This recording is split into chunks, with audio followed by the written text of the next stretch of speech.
Alright, what's up everybody? It's Lids, and for the first time in, I think, over a month, we are back for some more Gwent Rogue Mage, the new Gwent single-player roguelike game. And last time, I believe, we finished our 1,000 plus point run, and so we've done a lot of stuff recently. We have now finished a run. Let's just hop into the laboratory here. We've finished a run with every type of deck and every type of leader or key card for each deck. So that was one thing that we were trying to make a point of doing. We've done that. We've also done a maximum randomization run, so we've completed that. And then, as I just said last time, we also did a 1,000 plus point run, and that was another thing that we had on our list of things we wanted to do.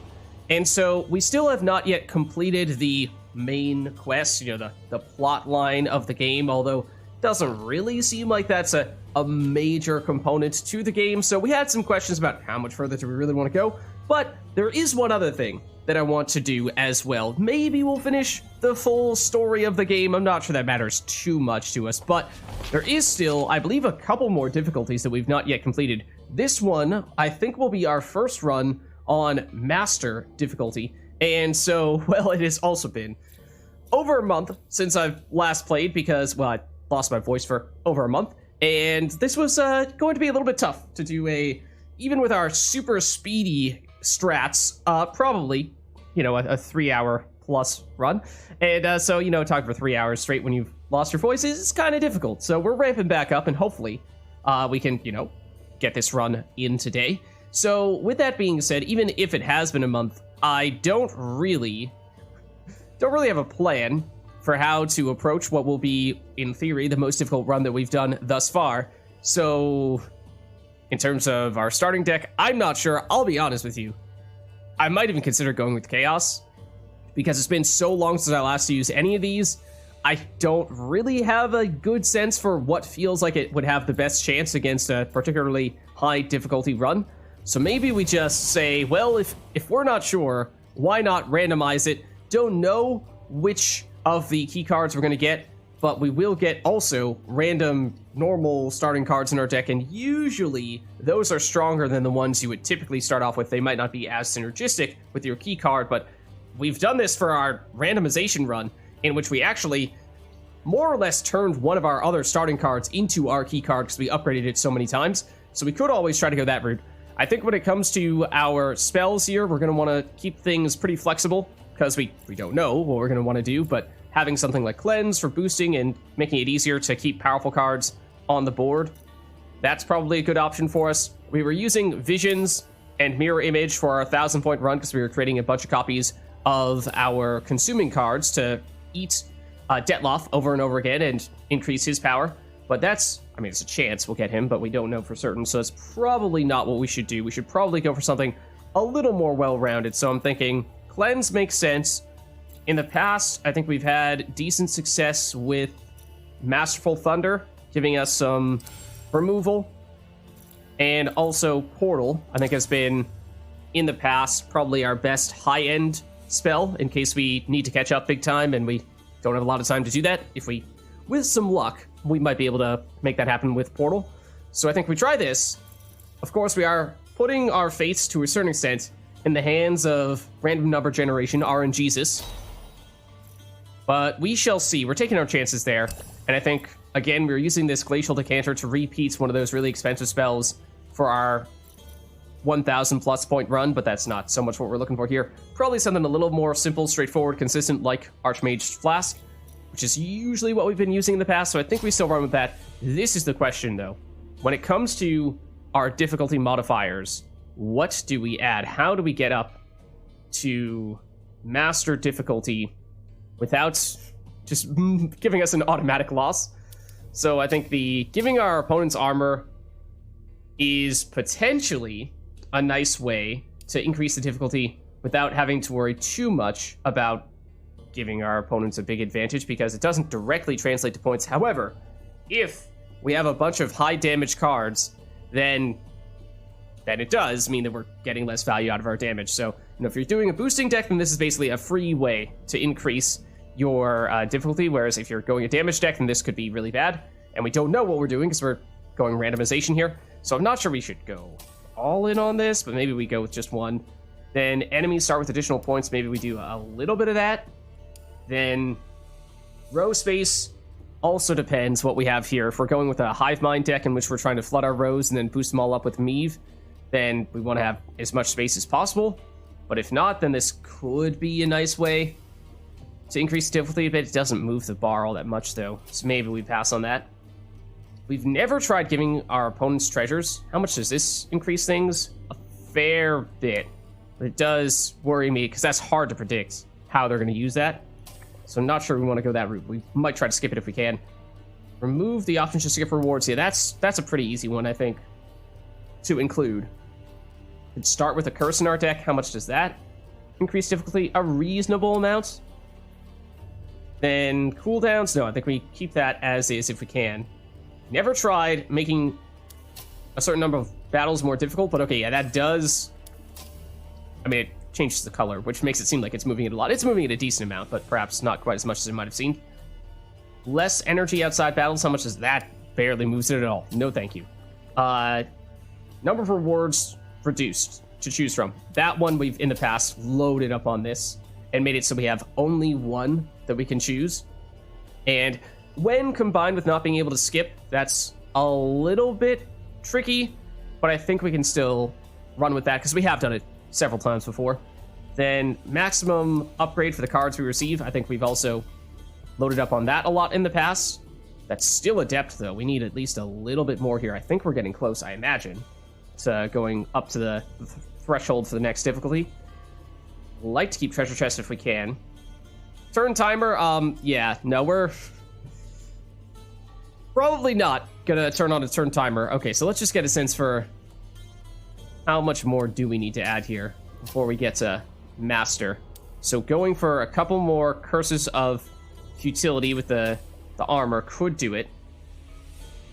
Otherwise, row space, 2 of those would do it. I mean, 2 feels like that's a lot, but maybe 1 of them is okay.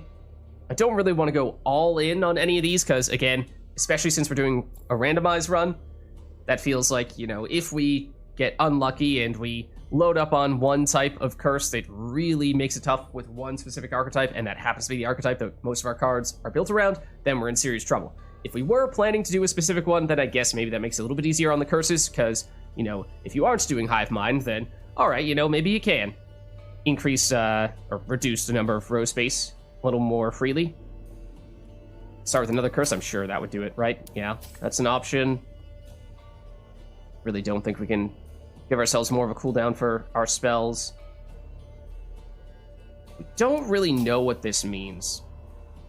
No, it says standard battles. Okay, I was gonna say, like, does that just translate to more of the elite battles? But definitely not, given the phrasing there.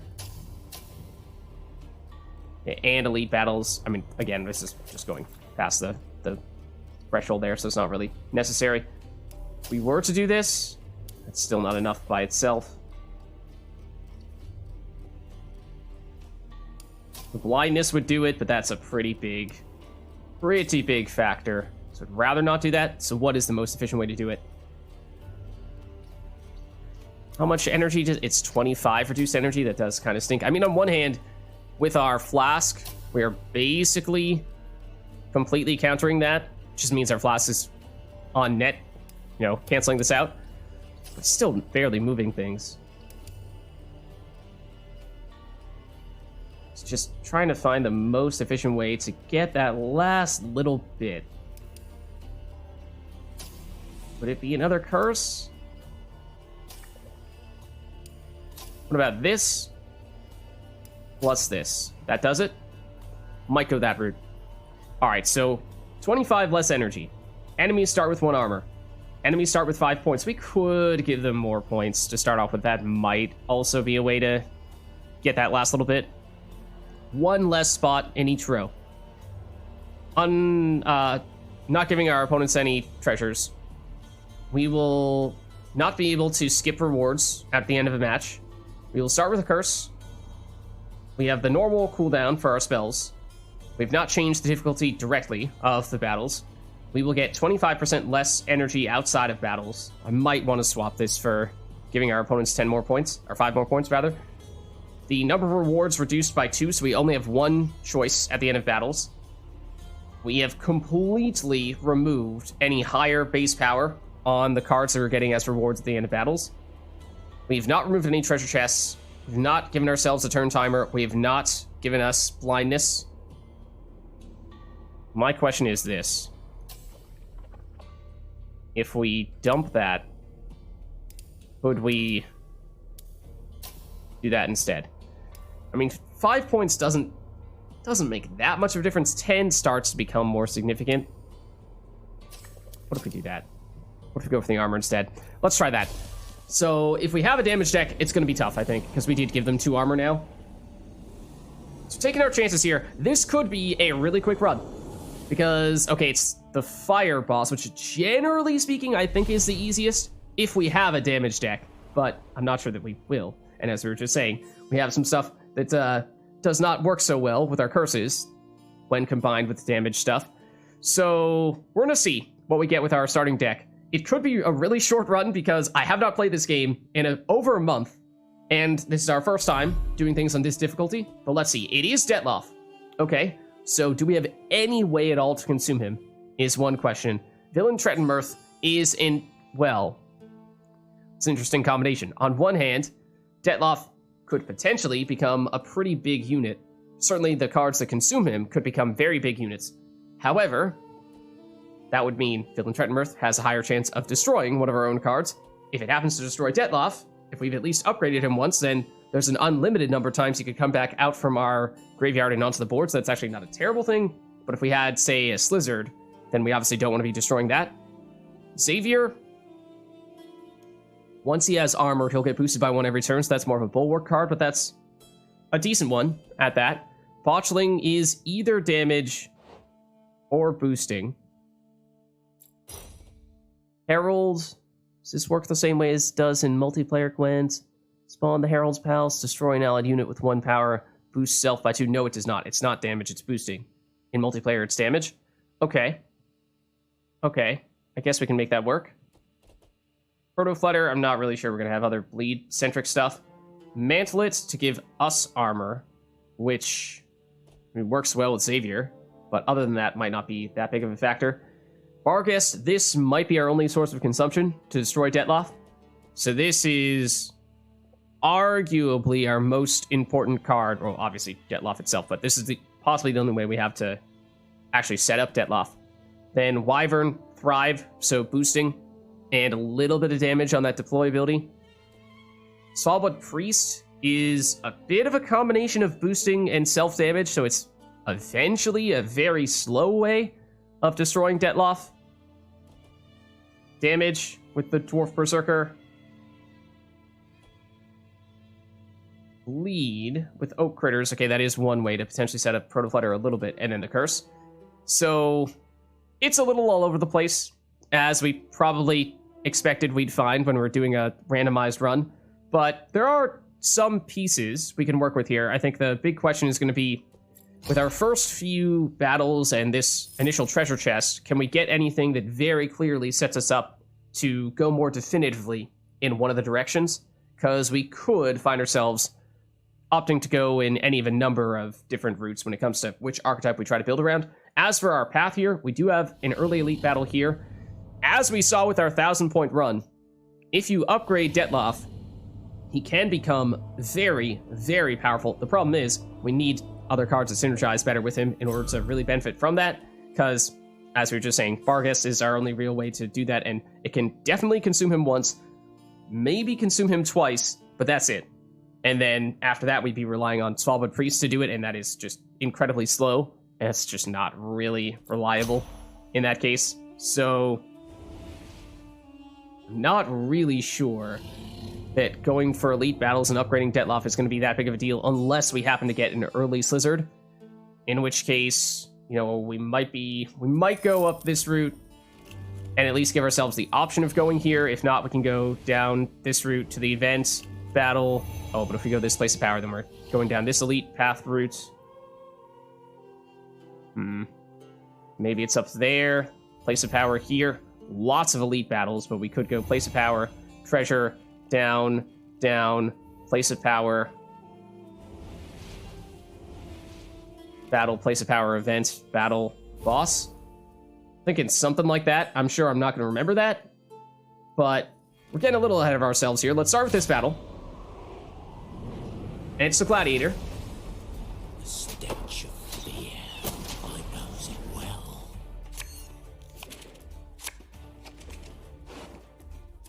All right, well, for what it's worth, we did just get basically all of the cards that we were just talking about that actually do synergize with one another.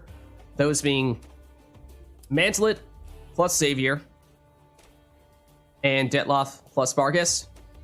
Herald, technically speaking, if Detloff happens to get dropped down to a 1, we could use Herald to destroy him, boost himself up, and respawn Detloff out from our deck. So that is a very unreliable but potentially possible way to get Detloff working.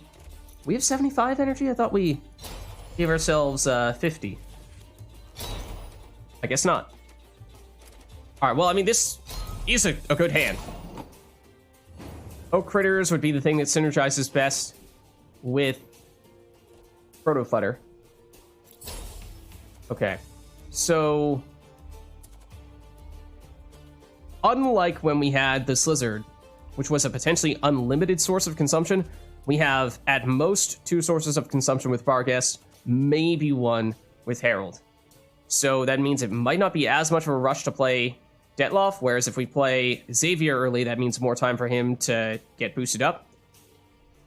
So that's one thing to consider. The other thing is that usually this guy plays a Redanian Knight first, damages himself, damages us, and in doing so, removes the armor from the Redanian Knight and that deals even more damage to us. I think it's exactly 5, which would mean, you know, Detloff is basically at the perfect number to take that damage. Yes, it would destroy him, but then he'd get summoned back out, so it kind of negates what they would potentially do as their opening play here.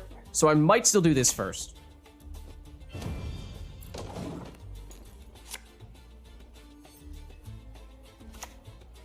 Oh, no, it's on Sace. Okay, I mean, if you want to use your damage to hit him, then that works too. That is a really strong card. So, you know, if you want to use that to basically do nothing to us, then that's fine. But now, especially while you're on cooldown, I think this is probably the right time for us to either Mantlet into Xavier or Xavier, then actually, Mantlet first means we can get armor on basically any and everything. And Xavier normally wouldn't be getting armor on the turn in which we play him anyway. So I think we go this. Give me a bloody moment. Need to catch me breath. Okay, Vandergriff's Blade, boosts an allied unit. So this guy does have some engines that he can build around. These are not them. Oh, that's not a card we want to see. That is obviously not a card we want to see. Lose 10 energy and remove self from deck. And there is no option to just not play a card in Rogue Mage. So we are going to be forced to do this. I was going to say that was one thing we could potentially seek out relatively early as well, would be trying to get to a place of power that can remove a card from our deck to get rid of this. But, well, there's also just doing it directly in an actual match. So it's probably going to have to come down to that. But this turn is going to be Xavier. And he is Roadlocked to the melee row multiplayer Gwent, but he is not here in Rogue Mage. Oh, he does. He does give himself armor automatically with his ability. That's also not quite how he works in multiplayer Gwent, so I guess we missed one potential turn to give him armor, but so be it. All right, so they will have damage. I am curious who they go for, because they have any of a number of potential targets. Okay, but I mean, we obviously could use some spells at some points, and we may need to be somewhat aggressive with those spells, given how we have all these curses that we've stacked against us. But it also means we need to be kind of careful how we're spending that. Okay, so they got rid of the armor on Xavier. That's actually great, because we can then get the armor back as soon as we play another card here. So you're also an engine. The earlier we get you out, the more value you'll give us. So I think we're probably looking at going Botchling next, and it can remove some shields, which I think is going to be a good thing, because that is one of the things that this guy can do, is by giving himself a bunch of shields, he can finish with King Ragnar, which it removes all the shields and gets boosted based on how many shields he removes. So let's go this route. And as I was saying before, you know, armor here and armor there. But if if they deal damage to some of these guys, we can still bounce back a little bit, and we don't have as much of a time-sensitive concern of, you know, when we're consuming Detloff. We'd like to have Dominance, though, so that Vargas can consume him a second time over. However, we'll want to use Villain Trettenmirth first. We'll still want to use Villain Trettenmirth first. Oh. Okay, now this is kind of scary. So Xavier's going to be a 9 at the end of this turn. Which means Villain Trettenmirth is not going to activate at the end of this turn. It's going to activate at the end of our next turn. So that means Xavier will be a 10 at that point. And unless they boost on Sace, he will also be a 10. So, also boost one of your cards. Damage allied and enemy unit by 2, then give a shield to an allied unit. No, it doesn't provide boosts. You still have this shield, so it's not like we're going to hit you anyway. We'll remove the shield, but it's not like you're going to drop below 10, because if we drop you down to a 9, then Villain Trettenmirth is absolutely destroying Xavier. So the problem is Villain Trettenmirth might destroy Xavier, but he also might destroy...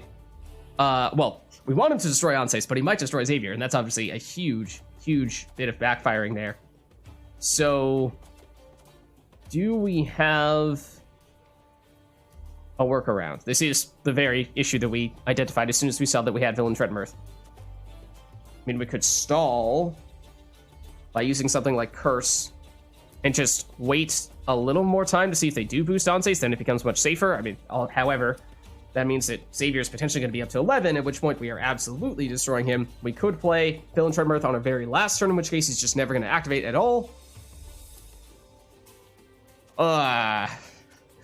The issues of a random deck that has some things that do synergize, other things that have anti-synergies, like Villain Trettenmirth. We get clever with Masterful Thunder can only damage their units. Darn. Can't deliberately hit ourselves with a Masterful Thunder to make sure the Villain Trettenmirth destroys Onsace rather than Xavier. Yes, that was a consideration. That was a consideration.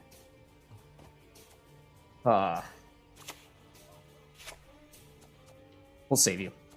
We'll save you. Either we play you at the very end if we don't think it's gonna work at all, or we play you a little bit earlier and, you know, if they do end up boosting with Onsace, then great, we can remove Onsace with them. So in that case, instead, I guess... I mean, this is more damage, and we would like to play you early enough that we can get the full damage, but on the other hand, that is counterproductive with the Botchling. Unless we flip Botchling into Loverkin. Means we're losing armor, which is a little unfortunate, but we'll live with it. Dwarf Berserker, actually, with the armor from Mantlet, that is another synergy. It means more total damage. I don't even think we'll have time to get all this damage. You have a lot of armor, so that's not likely to do all that much, at least in the short term. It does hit Onsace. Okay. So Onsace is not going to get boosted up. Okay, that is getting concerning, and perhaps that armor was somewhat significant in that case. So now the issue is, again, if we Villain Trettenmirth, you're going to be 11 by the time we use it, by the time this activates, so it's going to destroy you, absolutely. So that's not good. We could, if we think Lubberkin's going to get destroyed no matter what, we could use Herald. This is another card that could potentially become the highest on the board, in which case this would get destroyed by Villain Trettenmirth. But as we were saying, perhaps we do have enough workarounds so we still feel okay about, or well, we can just play Villain Trettenmirth last. Yeah, and I'm getting concerned, even completely independent from Villain Trettenmirth, the fact that they are still in the lead here. We have a card that is going to be worth 0 points, and those things feel like that is reason enough for us to, rather than trying to optimize Villain Trettenmirth, we should be getting aggressive with some spells here. So, I mean, it could be a portal. See if we get something else random that could be useful. We could cleanse on Lubberkin to try to keep it alive, since we're not, at least not immediately, going to be able to destroy it with Herald. Maybe we do that. It's not that expensive, so it's not like it's a huge commitment. But this is, like, very clearly going to be tough, and we... Oh. Actually, that's going to boost up the Herald's pals every time. For its glory! which is an issue. Because now that means Herald cannot destroy them, which means we'd like to flip over the Lumberkin after all. And these guys are both at 10. You have armor, you don't, but we really just have to do this. And we destroy Herald's Pal. It's going to damage one of their units by 2. It's going to boost up Herald by 2. So Herald is just better in Rogue Mage than he is in Gwent multiplayer. So that's good. Oh, right, we haven't actually technically played anything. We want to make sure that we have time for Oak Critters to get the bleeding. We will end up using Barghest. We will have Dominance. Yeah, I think we just Barghest. Consume now.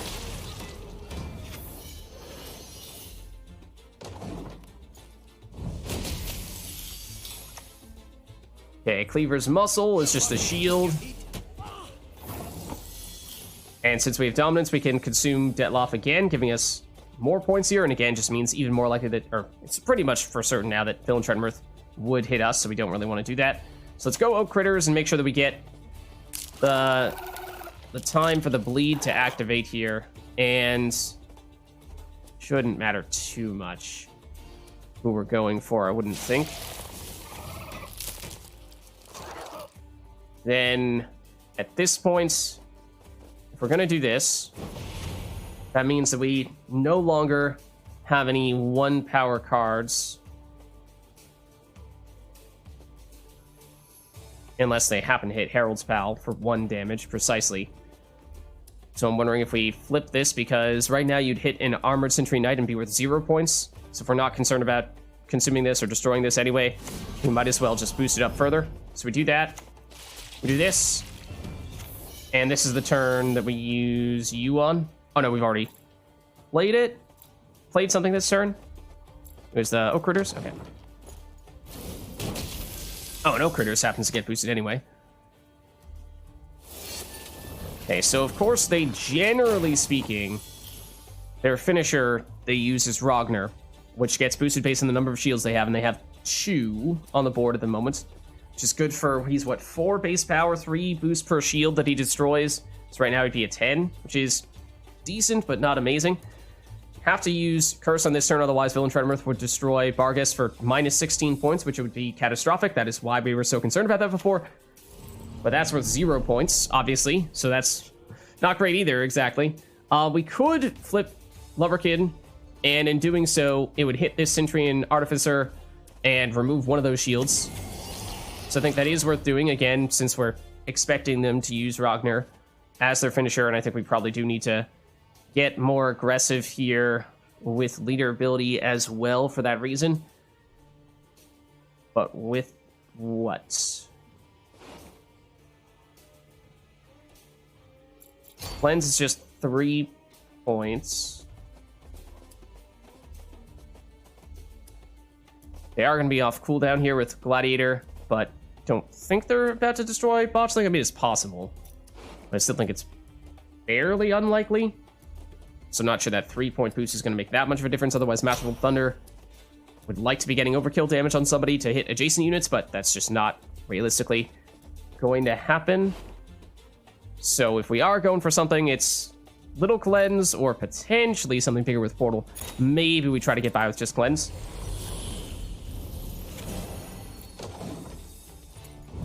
We do still have a decent size lead here, so we might be overreacting a little bit. And for what it's worth, Phil and Trenworth almost could have been able to destroy the highest unit on their side, but no. Argus is still taller.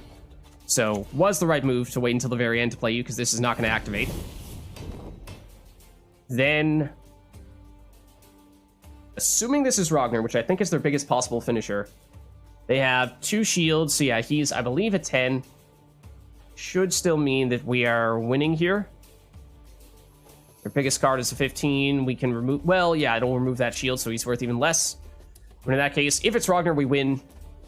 So we might as well flip you and go for a boost instead in case there's something else that might pose some other type of risk to us. It is Ragnar. Okay, but I think we're good. We did the math. We should win by 10-ish. All right, first encounter down, but that's usually the most straightforward, the easiest by a pretty significant margin. So for that one to be as hard as it was is kind of concerning. Air choose a student, an engine, a boosting engine that is not super valuable, but probably better to add her than it is to remove Xavier, because as we saw, Xavier can be pretty valuable to us. Don't think we can afford too many rerolls here. We got rid of the curse, which might be the biggest upside. I think we probably do still go middle road here to give us flexibility, though. And what do we get on this treasure? Because that first reward didn't really tell us much in terms of what direction we want to go here. Obsidian Mirror, spawn 3 1-power copies of an allied unit on its row. So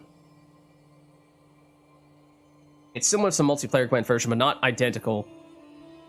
We can, it's our own units, and it doesn't matter what type of unit it is. We can do it to anything. So we could do Detloff, for example, but really the bigger concern would be having more consumption. So, you know, if we have dominance, then we could create additional bar guests so we can consume Detloff even more. If our opponent has a whole bunch of higher power cards than we have, we could even do it on Villain Dreadmirth. If things are going terribly wrong, that could be a surprisingly potent Uno reverse card. But other than that, tons of armor. If we did it on Mantlet, I don't really see that being all that useful in most cases. Multiple Heralds, you're not going to get the spawning for the Herald's Pals, but you have another card that can use that order.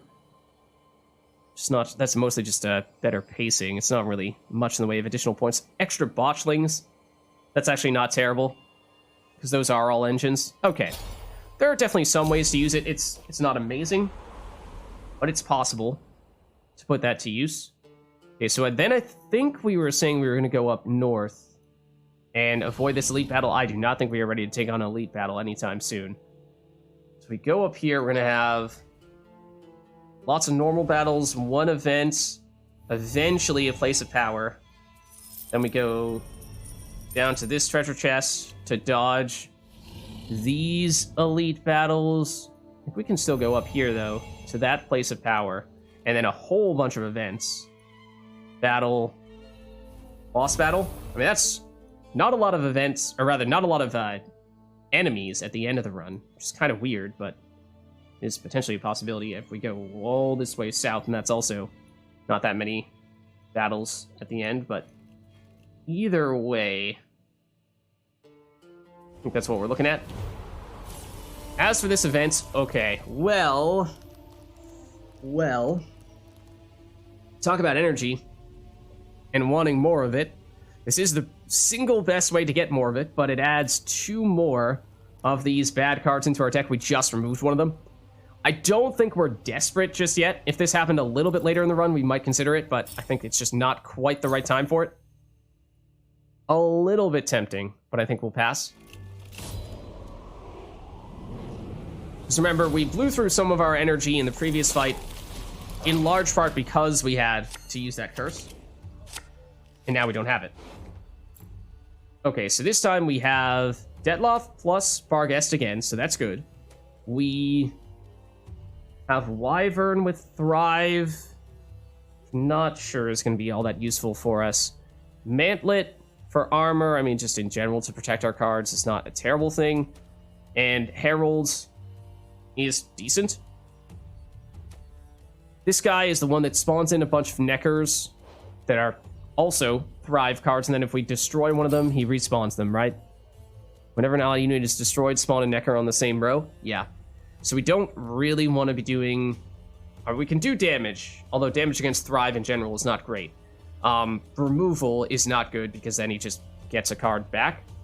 I mean, I guess if you remove like a 10-point card and then he replaces it with a 1-point card, it's not terrible. I think the hard version of him might replace it with a card of the same value or boost that Nekker or something like that. But let's try swapping out the Wyvern. Botchling is definitely an upgrade. And, I mean, we don't really have a synergy with the Mantlet. He does have some ways to remove his own cards as well, I remember that. But might stick with this. Okay, Proto Fletter, we don't have much in the way of synergies with that outside of just the Oak Critters, which is not that good. So,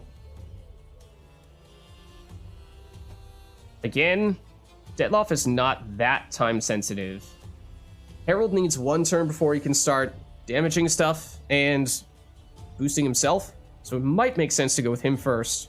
He'll get pretty tall, so that could help us get to dominance for... Oh, wait! I didn't even see this. In multiplayer Gwent, Bargus needs dominance, meaning you need to have the highest unit on the board to use that order ability. That is not the case here. Okay, so it's actually much easier to use this. Could use Botchling. We want to play him early, but there's nothing on the board for him to damage immediately, so it's not technically something that we need to play right off the bat. So I think we go this route. Mantlet could have made sense early as well, just to get armor on everything we play after that. So yeah, there's Thrive. And here is some damage. And damage that does synergize with Mantlet. So it might be Botchling, then Mantlet, then Berserker, then Detloff plus Bargas, or Proto Fletter does need a little bit of time. More than a shield, not quite as much as a wall. So this will remove your armor, which is not really doing much good for us. But, I mean, that's kind of what we were saying before, right, when we were picking the curses, saying if we had a damage deck, then the armor was going to be a bit of an issue. But yeah, this is just a whole bunch of Thrive. So it's going to start really small, but it's going to get bigger over time. And it is going to be hard to have Villain Trentonworth work. So this might be another situation where Villain Trentonworth just needs to be our last play, otherwise he's going to backfire on us. It's possible they might have something bigger. Near the end of the match, in theory, Thrive likes to load up on a bunch of these engines early and then finish with really big stuff that finishes by boosting all their Thrive. So we might still be able to remove something near the end of the match with Villain Trentonworth. So it's probably just about the same idea. Wait and see if we can play him on our second to last turn. If not, it's our last turn just so that it doesn't backfire on us. But now we go with you. And here. And it gets rid of your armor, and this might remove you. If it does, then it's just replacing you with another copy of the exact same card. So, oh well. I mean, for what it's worth, Masterful Thunder is guaranteed to hit you and you. You are technically, since you're Thrive 2, stronger than a normal Nekker, so there's maybe something to be said for replacing two normal Nekkers and a Fuka with 3 normal Nekkers, but still don't think it's a great use of energy. And yes, it does get destroyed and immediately spawned back, so that's kind of what I mean. Doesn't make much of a difference. Speaking of Thrive, we have a little bit of our own here. So, I mean, we can remove armor, or we could hit you. The problem is if we hit you, then it's easier for you to trigger that Thrive, which is why I was saying before, it's not generally a great idea to damage Thrive. So, a Botchling would also hit you. Normally, we'd want to get you in early. I mean, we might want to get you in and flip you as soon as possible, because then you're legitimately 1 point per turn. Yeah. I think that's probably what we're looking at here. We'll still do this, and yeah, it's gonna do exactly the same thing it did last time. Okay, now you're down to 2.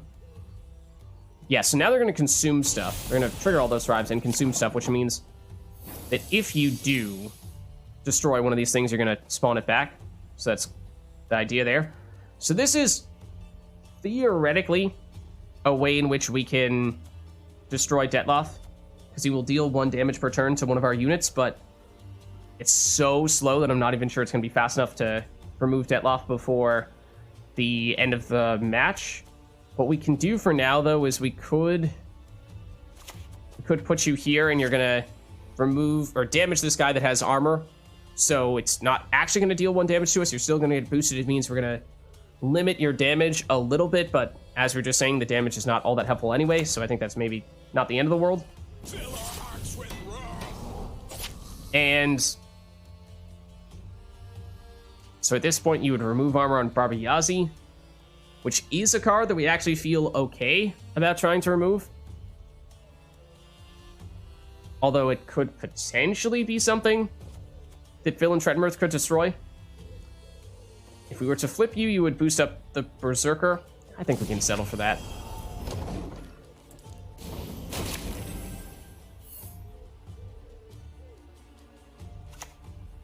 Parasite, are you boosting or are you damaging? No, you should have boosted, because then...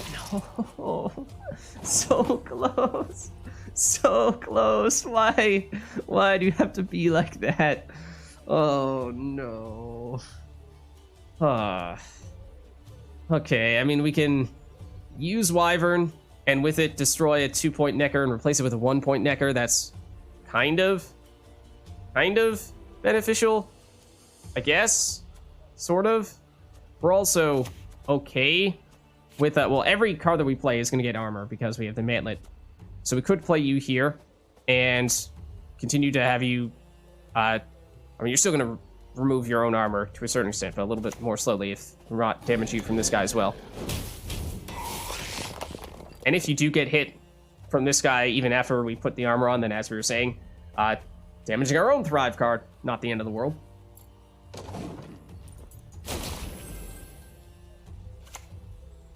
Okay, Cyclops is going to destroy this and bring it back, but it's only going to be a 1-point play anyway. So close. So close, man. Technically speaking, we could take our chances. The problem is, now Svalbard Priest is actually going to become the highest unit. And we are approaching the point where we're going to need to start to do Detloff and Barghest and whatnot. So, yeah, I think at this point it's just about necessary for us to play this last. Otherwise, all these guys take some time, right? We play you. We need to have you on the board when we use you. And then we need one more turn after that to use the order ability. We don't want you to be the last card that we play, otherwise we're not going to get much value out of the bleed. So I'm thinking it is probably this next. I mean, this is maybe the card we'd be most willing to play suboptimally, rather than these guys. But also, are we considering leader abilitying here at all? So I think we might need to. The damage, again, is not great. Would use it on Barbayazi, I suppose.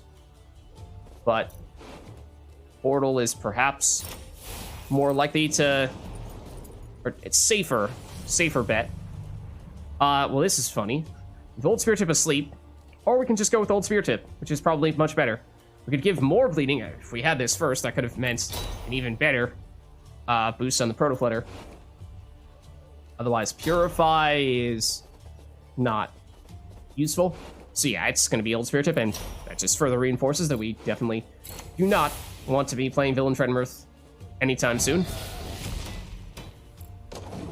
Okay, so that was good value for sure. So that was a good sign. Griffin is a good point slam as well, though. I mean, all these cards that, again, we expected they were going to finish with a bunch of point slams like this that were potentially going to be in Villain Treadmirth range, but it was just a matter of, are things like Svalbard Priest going to get big enough, quickly enough that we can't make that work, or Herald. So now let's go Detloff. You'll get your armor, so we won't have to worry about the self-damage, and we're going to consume you for our next couple of turns and finish with Villain Treadmirth. Do we have a big enough lead that we can go without using leader ability charges here? I think we can for the moment. Chimera will boost all their Nekkers. And so that was worth a lot. Fortunately, Vargas is pretty big as well. Actually, let's put you here. So we still have an armored unit next to you. You'll come back out, we'll consume you on our next turn. And we'll finish with Villain Treadmirth.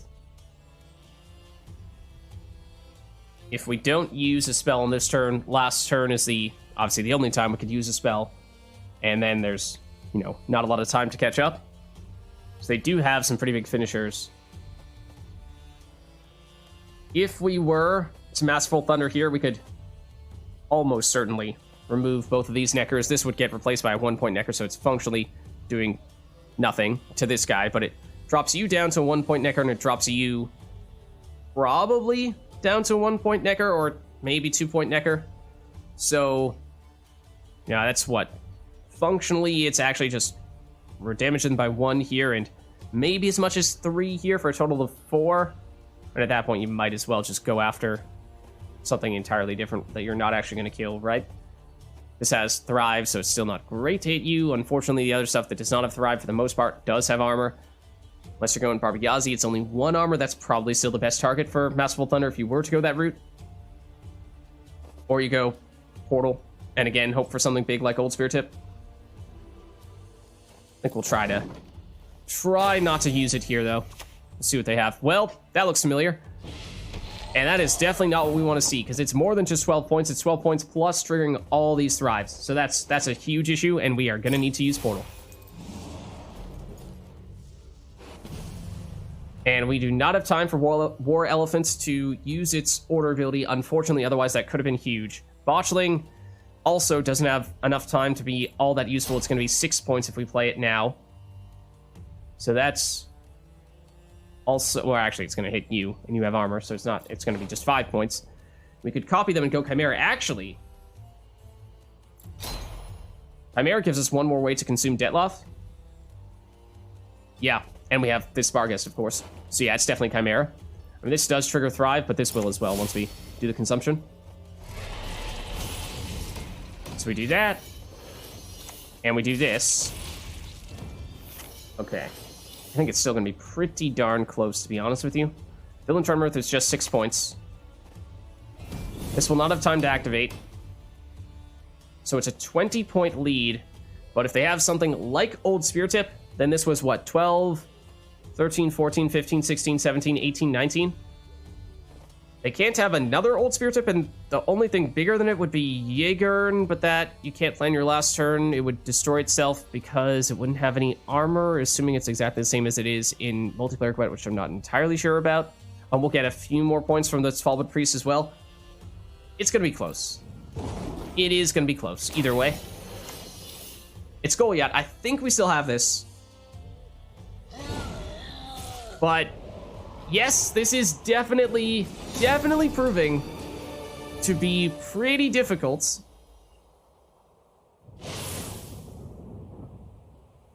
Okay, so what can we add?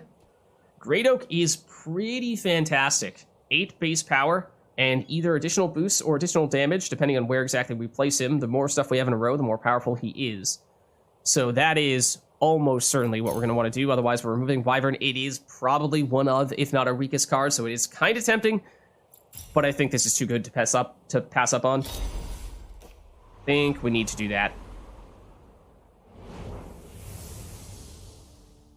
Okay, so as much as I would love to get the energy, that locks us into getting into an elite battle, which I don't really think we can afford to do, which means normal battle, events.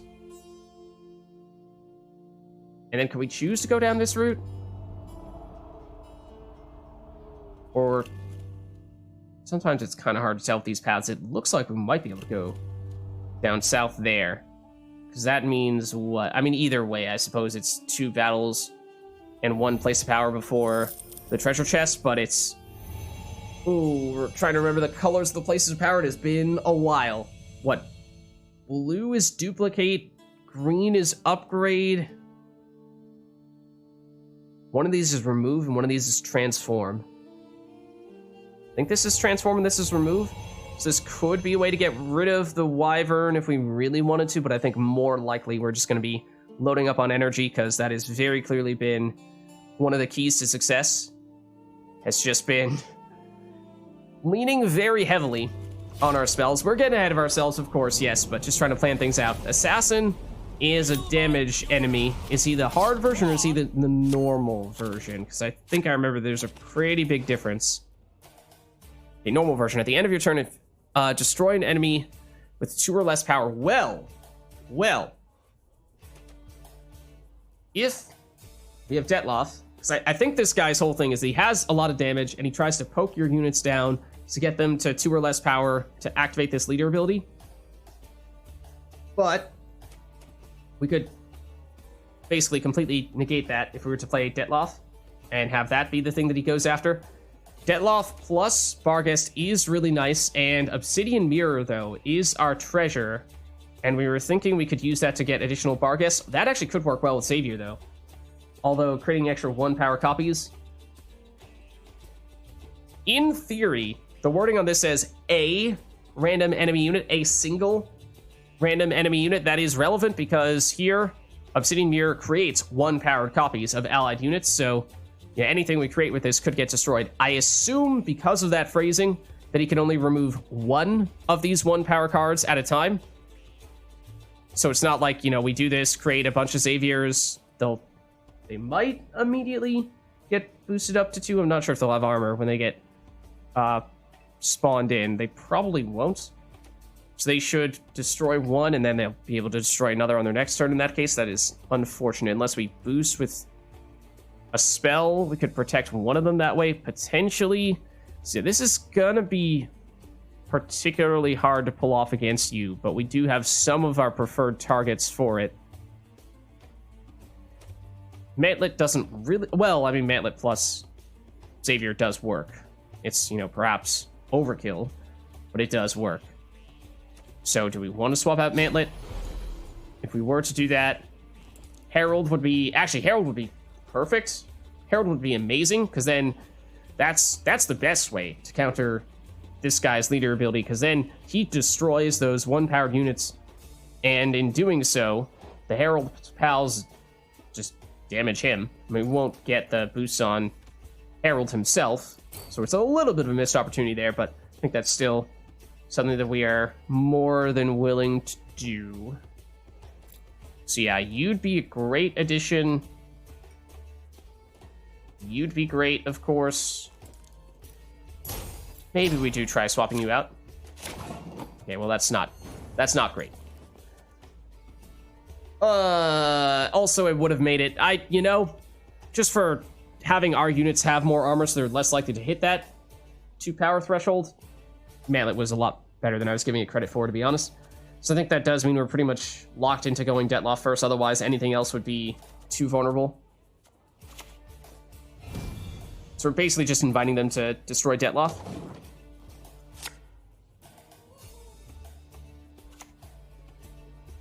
Corsair, tell you what, if we were to go Obsidian Mirror on Detloff... You got a bad case to push back. Ooh, I do like that. If we go Obsidian Mirror on Detloff, I was saying previously that I didn't like that idea because usually the constraint is that we don't have enough ways to destroy destroy Detloff for there to be much benefit to having multiple Detloffs. However, if our opponent is going to destroy cards that have 2 or less power anyway, then do we basically get all these Detloffs coming back for free and transforming them from 1 power cards into 5 power cards? So they're negative points from this leader ability for several turns? Because that would be tempting. I mean, that might actually be the best way to use it, and then we'll just, you know, later on we'll use Barghest. We'd still like to get you down early. We'd still like to get you down early. So technically, this isn't that time sensitive. We want to make sure they have enough time to use enough leader ability charges to remove all of them. But the primary concern was just if we put something else down, is that going to become the target of whatever damage you have, and that's going to suddenly be the thing that they go after. Maybe Xavier is big enough that that's still relatively safe. Less so with Dare to the Student, I think. So we can... Let's try this. What's it up, boots? He does not give armor to himself. No, we always had Mantlet on the board. We thought that maybe it was, you know, Mantlet that it was... Or maybe without Mantlet, he was still activating this on himself as well. But yeah, if you want to give lead, that's still, I think, fine. That's too slow, damage-wise, to be a big factor. Okay, so... Xavier, for the moment, is fine. Bossling is another card we'd like to get out early. And both of you are. Botchling, if we flipped it, we could boost our lowest card, which, if it were ever something other than Detloff, would suddenly be a way to circumvent their leader ability to a certain extent. But if we are going to go Obsidian Mirror on Detloff, then maybe that's not really that much of a concern anyway. I'm deliberately trying to row stack as well to set up Great Oak. I think we will get a little bit greedy and try to sneak you in now.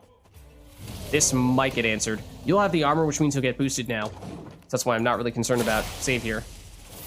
And if you do get dropped down, then that's not really a problem. Now, if you go after the Air Choose a Student, that is annoying. Destroy it. I dare you. Thank you. Okay. So that did work, as planned. And now we have at least a little bit of time for Air Choose a Student to power this up. But, you know, if they hit her once, then she's going to be a 3 at the end of this turn from the bleed. If they hit her once with any damage at all, then she is in removal range. So I think we might kind of need to do Obsidian Mirror now. So yeah, these are all 1 power Detlofs. The idea here is just that we're inviting them to use their leader ability on these guys. I mean, if they do that, then they'll come back as 5 power Detlofs, or if they do something like Mullane and hit a bunch of cards for 1 damage, then they'll come back that way as well. So this is mostly to buy more time for Air Choose a Student to get this order ability a little bit stronger. Oh, and you also don't have... Oh, right, because we didn't play units, so you didn't get armor there. I mean, if you want to destroy all of them, you can't... What? It was so suboptimal that it was optimal. I can't believe it. What the heck? What the heck?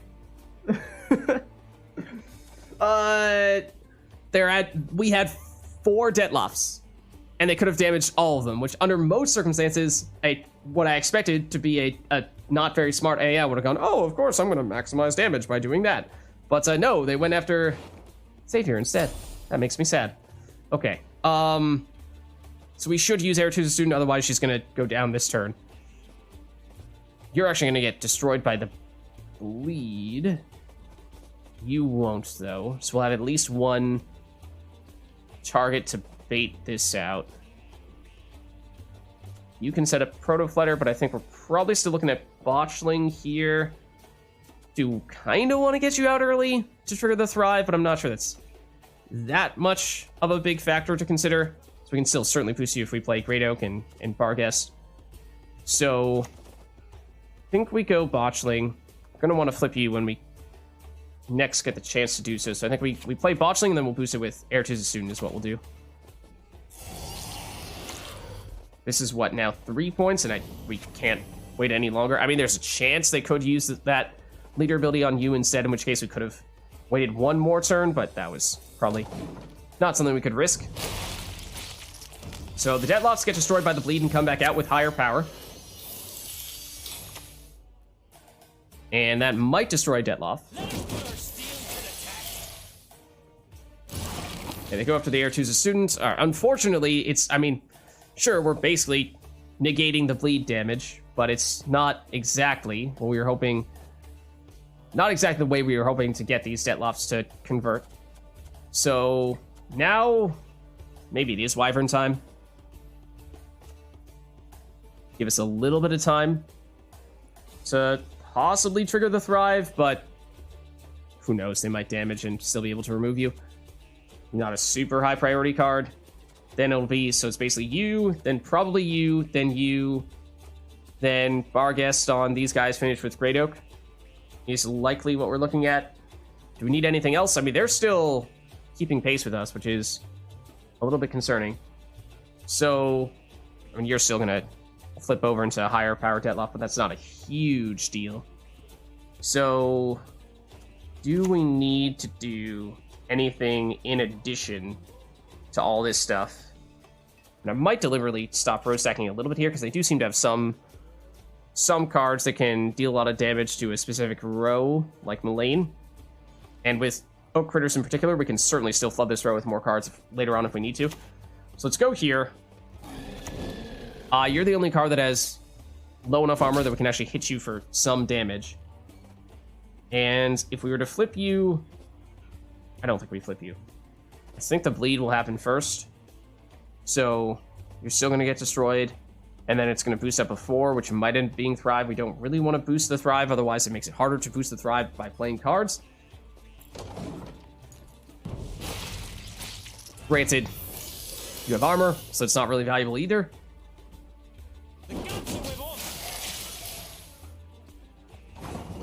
Okay, so... yeah, it's all just 3 power cards. So, I mean, there's a chance we hit you and deal actual damage. Now, if we were to flip you, you'd boost up Detloff, so I think that does make sense. That is actually worth something to us. Then 1, 2, 3, 4, 5, 6, 7, 8 cards in the range row if we were to play Oak Critters there. Which means we still have 1 spot remaining for Great Oak. There's a chance that something gets... I mean, Oak Critters could definitely get removed because it's at 2 power. So, I think that's still okay. And might as well go with the bleeding damage on you guys because you are engines. So Oak Critters is what ends up getting boosted. You do have enough Bloodthirst. Okay, fair enough. You do end up removing that Oak Critters, which means we have now 1, 2, 3, 4, 5, 6, 7. So there's room for 2 more things in this row. So next is going to be Protoflutter. And we do this to get a bigger boost on you. Would have triggered Thrive, but too little too late on that. And now, if we flip Loverkin, it might lose the bleed. I think it does. So technically, that might be worth doing. It means we're probably losing the... or, you know, the damage is insignificant because it's just going to hit armor. But, you know, it's save 2 points of self-damage versus lose 1 point in boost. So it does still... yep. If we lose the bleed, it's still 1 point better. So next turn is going to be Barghest, then it's going to be Great Oak last. And... how are we feeling? It's not great. Not great. We could possibly Thunder, get overkill on you, and maybe deal some damage to you guys, but you, of course, both have at least some armor, so it's not great. These guys are the ones that are the only things that are still generating some value with that bleed. But hitting you, the card on the end is not fantastic either. Good boost to avoid the leader ability, but that's not really much of a factor. I mean, if they keep on trying to bleed the Detlofs, and that's not a huge deal, it will eventually benefit us when you get destroyed and recreated as a 5. So, we're doing on energy 47. I think we'll hold off for now, but we might need to spend energy on our next turn. To reveal it's more potentially wide damage, yeah. As we suspected they might have. Destroy Detloff, bring it back as a stronger unit, so that does benefit us. That's helpful, but they have taken the lead. So yeah, we can... what, if we Barghest, we need to be a little bit careful with that. We Barghest, then, I mean, we can mitigate this bleed damage, but you're going to get transformed into a 2 anyway and get destroyed. I mean, we have enough 2-powered Detlofs that it's actually... they're not going to be able to keep pace with our 2-power cards at this point. So my other question is 1, 2, 3, 4, 5, 6, 7, 8. This would be 9. It destroys a Detloff, but it brings it back out, so we still stay at 9 cards in this row. So that means we don't have room for Great Oak, so this needs to be melee row. Unless you get destroyed, which is possible that they target you, but chances are it's gonna be a Detloff. And... yeah, so because they have so many Detlofs they can go after, I think rather than just rely on you dropping down to a 2 and being the thing that gets recycled, I think we consume you and negate the bleed damage altogether. And I think we probably do need to, at this point, get more aggressive. Some actually decent overkill damage there. You're gonna hit, would have hit you. But now, again, everyone's tied at 3. If we are to flip you, you're going to boost up one of the 2s up to a 3 and get it out of removal range. I think, again, given how well... I mean, there's a chance it boosts you and makes you the card that gets removed. But you'll still be in removal range. Yeah, we'll take our chances and negate the bleed as well. So we don't want you to get boosted. Okay, good. Or rather, we did want you to get boosted. Oops. It does bring this Detloff back out, though. And they do still get rid of one of our Detlofs, so we've outsmarted them there, thankfully. So now we go Great Oak, and that is going to give us either a big source of boost or a big source of damage. They don't really have anything big for us to go after, so I think we're just going to boost, which means boost self by the number of cards to the right, so we play you all the way over here. Just double check that. Boost self by the number of cards to the right. Yeah. We go here. That's +8. This doesn't count, unfortunately. Oh, no, it does count, actually. So that's great. So that means we have a 35-point lead here, which is actually going to get bigger when we do this. Actually, can Detloff still come out when the row is full? He might not be able to. So this might be a net 0-point consumption. We might have wanted to have done this first, but... Oh, you can still come out. Okay. So now, if we flip you, you're going to deal damage to somebody who probably has armor. If we keep you, you're going to boost up you. So yeah, I think we keep this as is. And I don't think we need to use any spells. So did we use any spells at all? We used one, didn't we? Wild Boar of the Sea is a decent finisher, but I still don't think that's good enough. No, well, hold on. What's up, Anor? How are you doing? We are, for the first time ever, doing a master difficulty run. And it is the first time I played Rogue Mage in a little over a month. So, for the combination of those two reasons, it is difficult, for sure. Ockfist is not a bad card, damaging all enemy units by 1. The problem is, we're getting a bunch of damage cards, and our opponents automatically start with 2 armor on all of their units. So that makes cards like Ockfist much less effective, because it's basically just removing 1 round of armor from everyone, but that doesn't directly translate to points. Or we can remove the Heir to the Student, who's not great. I mean, if we can get rid of armor, then it does have a lot of potential to be a great card for us. If we can't, then it doesn't do much at all. It's just a 5-point body. It is better than the Heir to the Student, probably, but, well, I mean, even then, it's debatable. I think we'll still add you.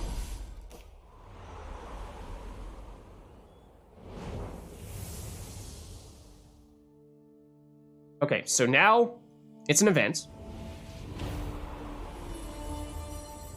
Ooh. Okay, so I'm trying to remember this one. It can transform a card, and then I think it's going to cost us energy. Either we leave right now and nothing happens, or we transform a card and it's going to cost us energy to leave, or we can keep on transforming even more cards, and the more we do, the more it's going to cost for us to leave, energy-wise.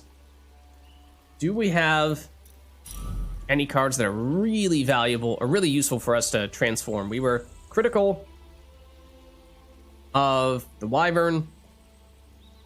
Probably Oak Critters would be the next weakest card, although this does have a synergy with Protoflutter. Not sure that's reason enough. Technically, by spawning another copy of itself, also does synergize with Great Oak. So this is what? It's really 4-point body plus 3-point bleed for a total of 7. And that's worst case scenario. Add in the potential synergies. It's okay. So I think this is really the thing that we would want to transform. Is that useful enough to warrant spending some energy? I think just doing this once is not that expensive. It's if you start to do it a bunch of times, then it does really start to add up. I think we can get away with this, and we do get to choose any card.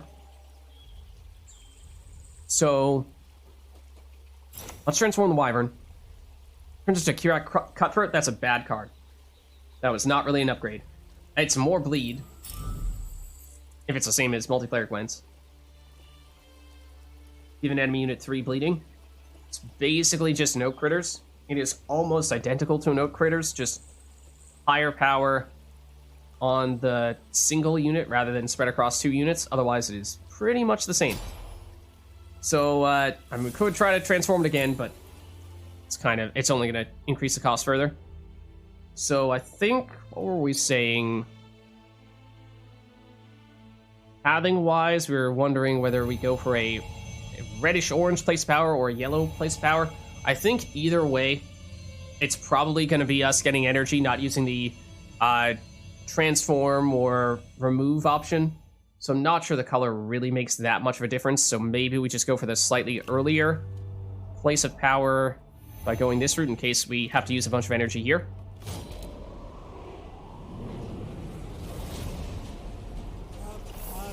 Rune Mage.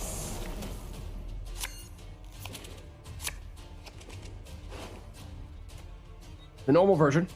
Okay, so create and play a gold unit every 3 turns. And is it only the hard version that has something that gets boosted by the number of... Yeah, I think the hard version might still have the cooldown 3, might even be cooldown 2, but then it also boosts the card that they create by the number of runestones in their graveyard, because every card in their deck is a runestone. That adds up a whole lot by the end of the match, but that is not the case for the normal one. Okay, so that's definitely good.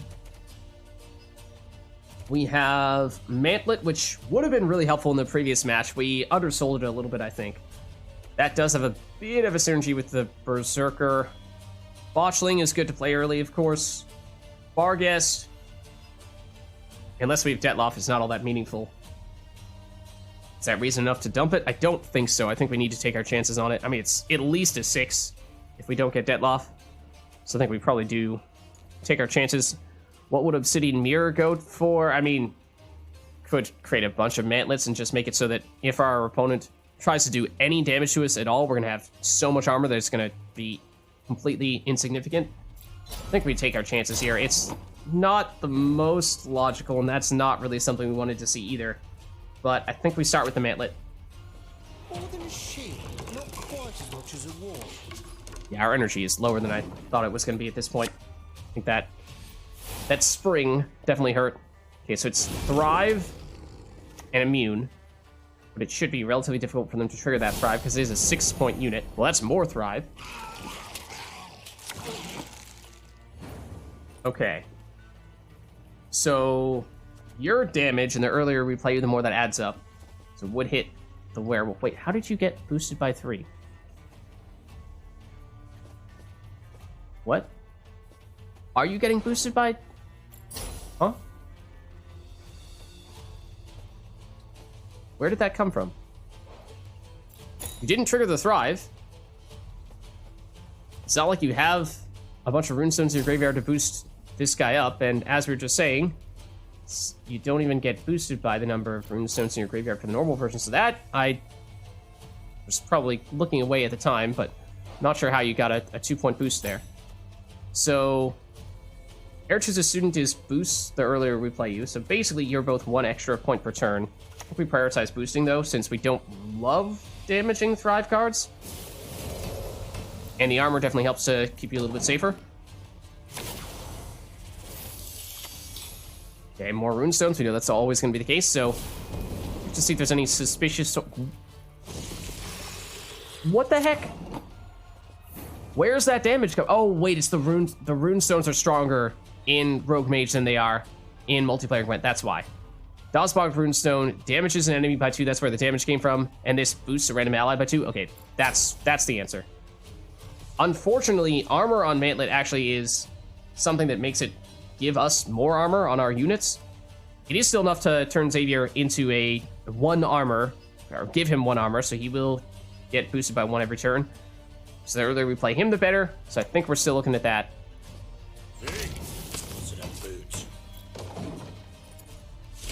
Your damage every turn, your damage every turn. These are the next highest priorities at the moment. That's going to boost one of your cards.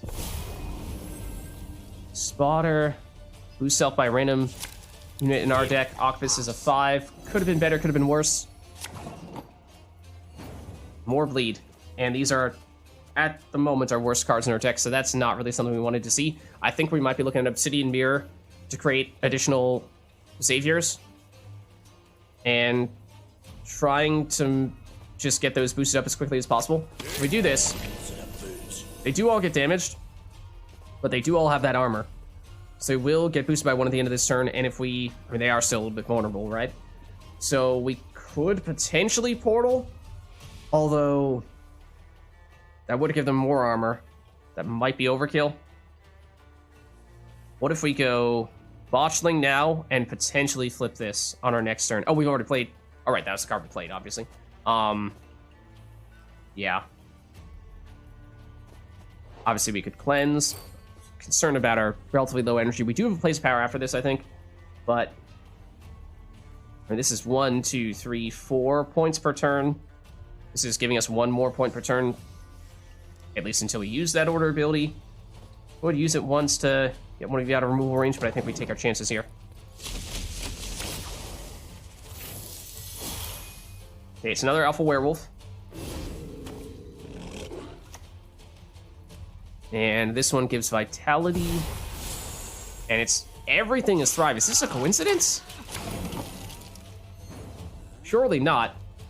We have an 8. You have a 9, and that this is going to go into a 9. That's going to turn into a 10. We actually can use Villain Treadmirth. Unless they somehow, for some reason, end up damaging this Alpha Werewolf, which I don't think they'll do. That would be kind of odd if they did. So you guys all get more armor, so it's going to be much harder for them to remove these guys now.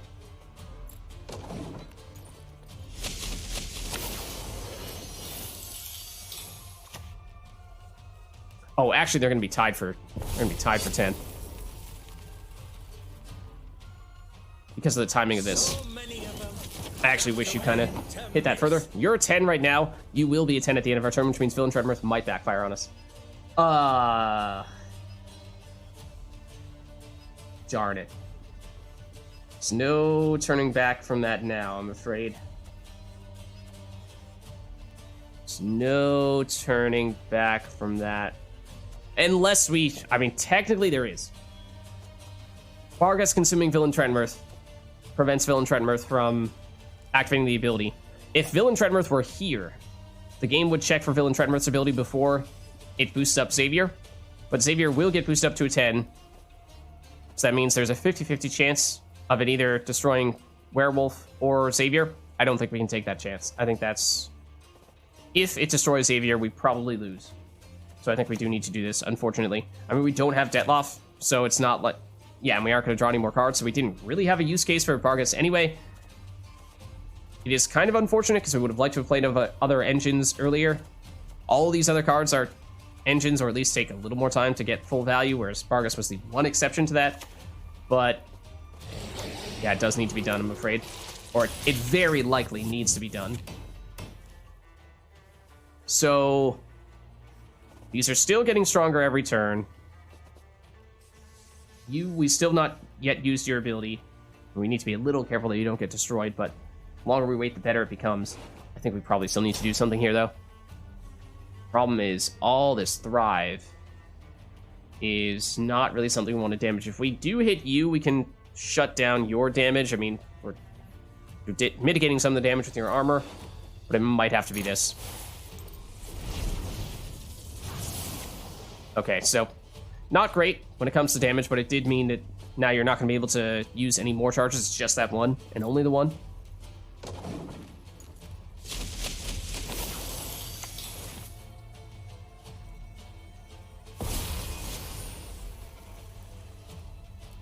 Well, no worries, Nor. Thanks for stopping by. This is, starting to get concerning. I think we're going to have to start to get very aggressive here. And some of these things are going to have to get played suboptimally, because we're not going to have time for all this bleed. Or damage. Or damage. So... I mean, no matter what, it's 1 point per turn, right? So I guess it doesn't matter too much which one it is. Botchling potentially has a little more flexibility, because we could turn that into a boost rather than damage, so perhaps we do opt to go that route. I think we probably do need to get aggressive here. With Portal. Ooh, that's also not bad. They have, no, the 11 and Shield. Okay, yeah, no, so Yennefer Conjurer is gonna get shut down, or slowed down significantly by that. The Longship would have been fantastic if we got this at the beginning of the match, but it's too late for this to be much of a factor now, so I think it is probably Herald. He will have, I think, just enough time. Might not be enough to destroy every last one of the Herald's pals, but we can use the consumption on Vargas if we absolutely need to.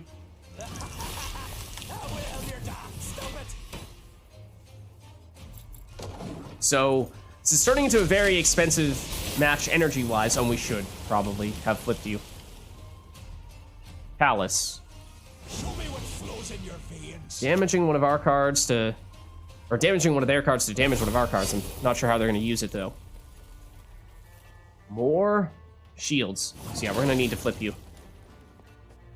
Otherwise, you're going to keep on damaging this and not really do anything in the process.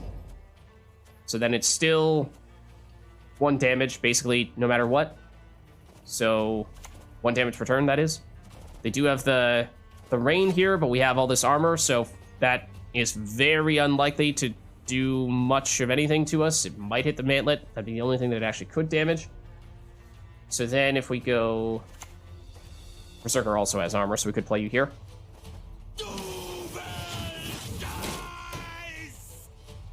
So we destroy one of you, get you boosted, damage you. Again, don't love damaging Thrive, but we don't really have much of a choice in the matter. We are still behind them at the moment, which is kind of a scary thought.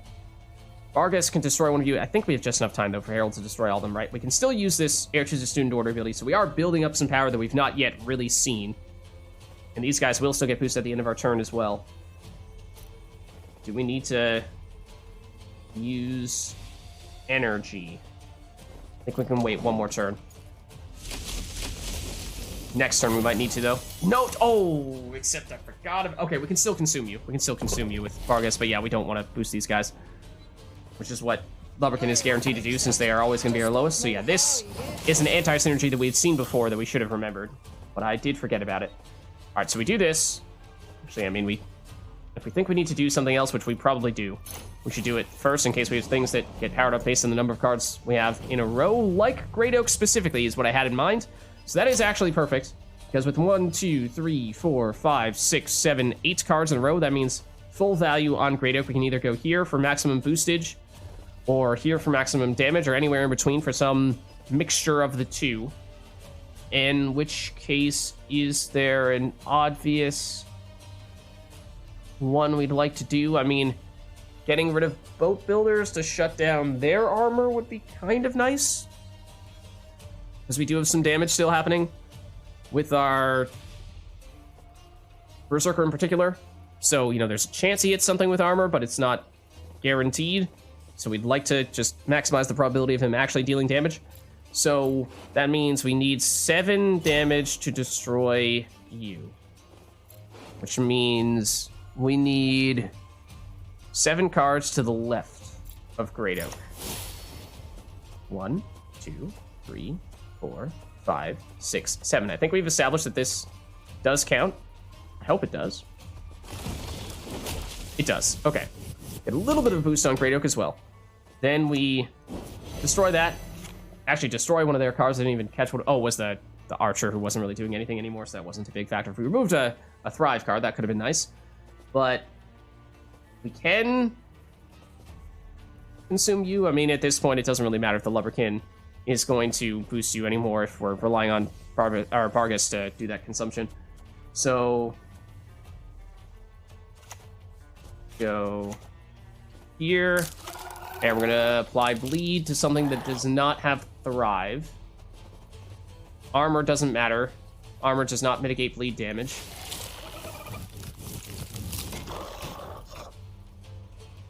So I think we can wait on this, and that's our finisher, which is not ideal, as we were saying before.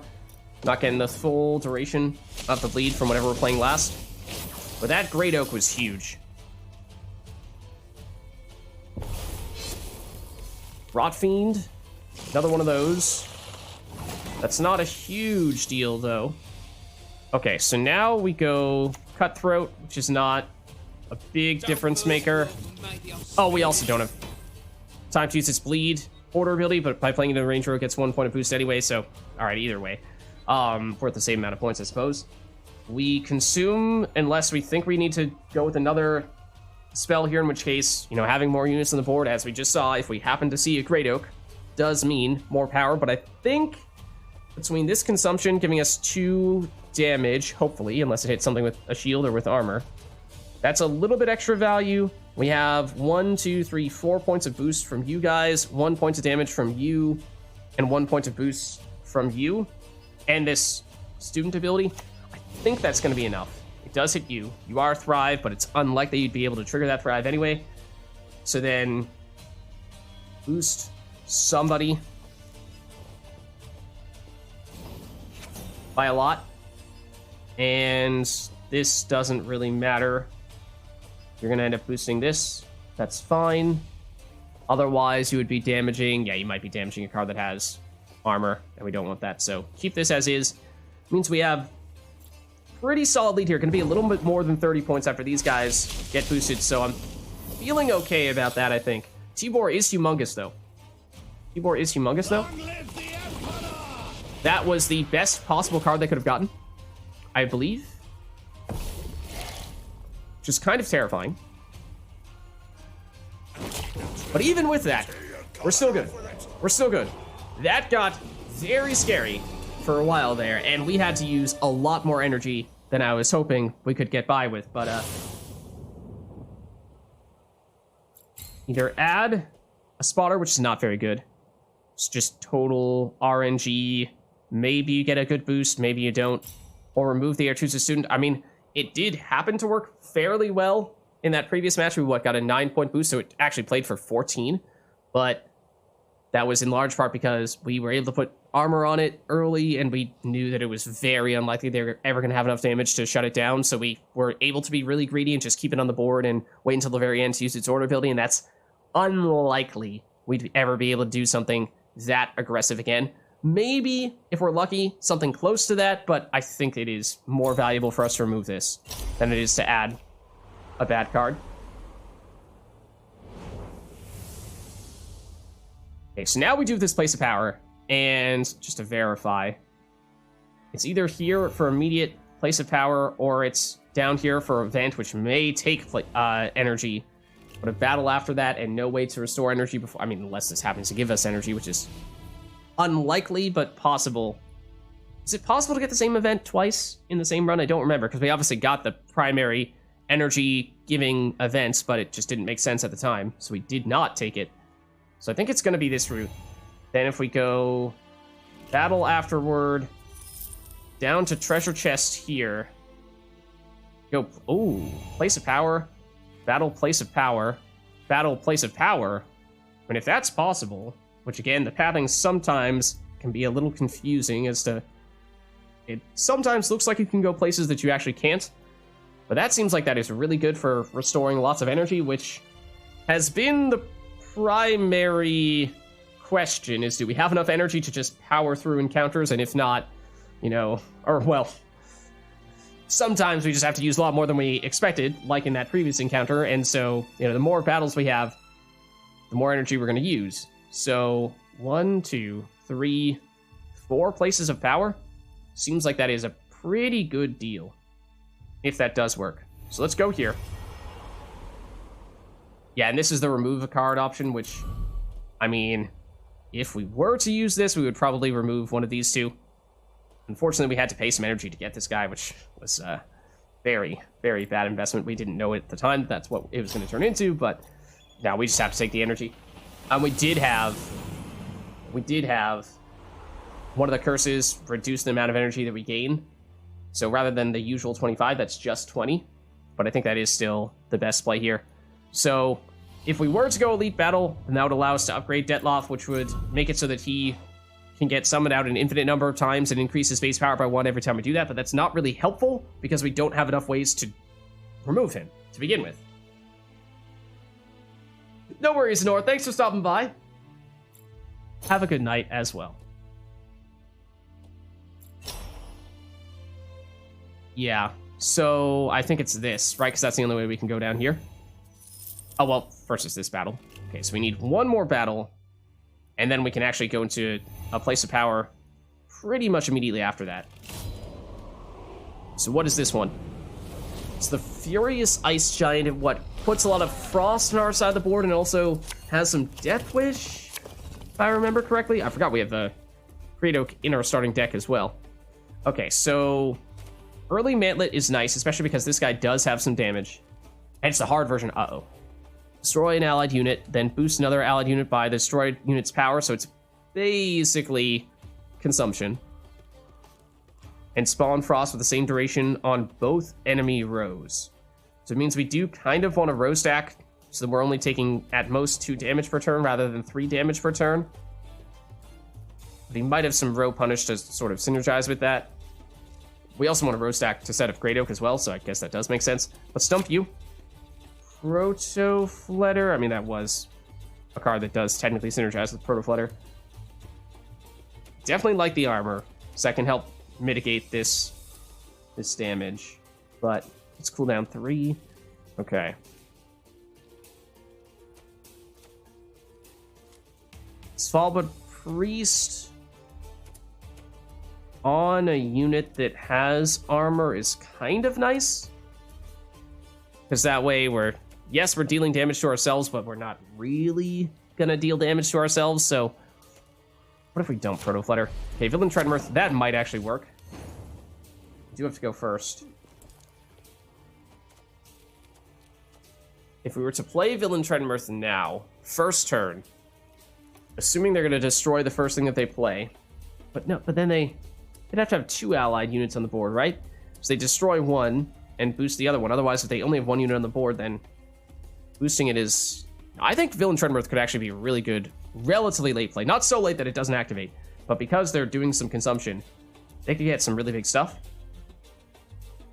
So I think they might not even use this first turn, as I was suspecting could be the case.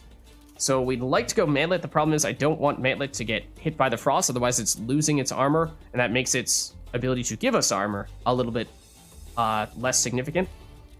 But assuming that there is, in fact, a brief little 1-turn window before they use this, unless they're just going to purely... Oh, well, that also could be the direction they take. And there's Detloff. So that does mean we have something to consume with Barghest. So that is nice, I suppose. In that case... Do we play Detloff here? Put it in this row. It's the strongest card, so if anything does get hit by the Frost, it's going to be you. And we can just consume you and get you back out at 5 power anyway. Kind of like we did against one of the previous enemies. I think that might be the answer. We probably don't want to consume you anytime soon, otherwise we run the risk of whatever consumes you being the highest card, and that means Villain Treadmirth could backfire on us, as it has many times before. But if we play Detloff early, but don't consume him early, I think we can still be a little bit safe with it. More Rock Barrage. Okay, so no armor for us after all. And, I mean, they can move things to different rows if they continue to play those Rock Barrages, but it means they don't have any units. They also haven't used this leader ability at all. That means this has been a really weird beginning to this match. We also would normally like to play Svalbard Priest early, but he also gets bigger the longer he's on the board. Normally that's a good thing, but it means that Villain Treadmirth could backfire and destroy him rather than destroying one of their cards. I would have expected, by this point, for them to have at least something on the board, if not something that's kind of big from having boosted up, basically consumed something, but know that is not yet the case, so it's making it kind of hard to plan around this at the moment. This doesn't really do anything, it's just wasting armor if they don't have anything for it to damage. It's not the end of the world, but I suppose we could play you and just wait to use your order ability. Maybe we do that. Would have been preferable to play you in the range row from 1 higher power, especially because we're not going to use this order ability on this turn. But again, trying to row stack in this melee row to minimize the amount of damage we take from Frost, which is a little more valuable. Cave Troll. Okay, this is actually a synergy with Proto Flutter and the Cutthroat. It means, just be careful, 6 turns of bleed, so it'd mean a 10-point Proto Flutter, which would obviously be the highest card on the board. But given how on their next turn they could actually use their leader ability and get a potentially 7-point boost, that's a lot. So I would think that we're getting close to the point where they're going to get something bigger that we could get with Villain Treadmirth and not need to worry so much about having one of these things backfire. I mean, also, if we happen to get hit by the Frost, it weakens our highest card, so that makes it less likely that Villain Treadmirth will backfire. So I think we probably do go this route. It does, I mean, it also means if they're going to destroy this, that the lead is not really going to do much of anything. But pretty much all for the base power, or the boosts on Proto Flutter in that case. Okay, Bridge Troll, are they going to destroy that because that is Death Wish? And if they do, then that's still going to make you the highest card. Yeah. All right. Ooh.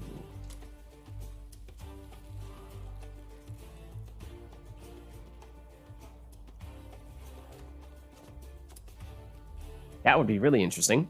But if they have a bunch of high cards, then that could be a very interesting approach. But at the moment, it would be first destroy you, then destroy you, then destroy you. That, I mean, destroy everything.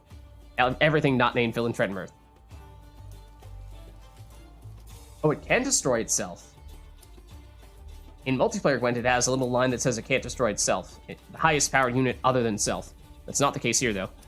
Okay, I think now it is safe to place Fallblood Priest, though, next to Detloff. So you're still not going to get higher than this. At least not anytime soon. That could even be something we consider using Obsidian Mirror on. It will end up, some of the priests will end up destroying the other priests, so it's kind of something that would backfire to a certain extent. But it is an option. Ice Giant, okay, and they're on cooldown, so it's not going to be a while until they get additional boosts here. But I mean, if they just allocate all their points onto this one Cave Troll, then that would be ideal for Villain Threat and Mirth. So that's kind of what I'm thinking we might want to go for.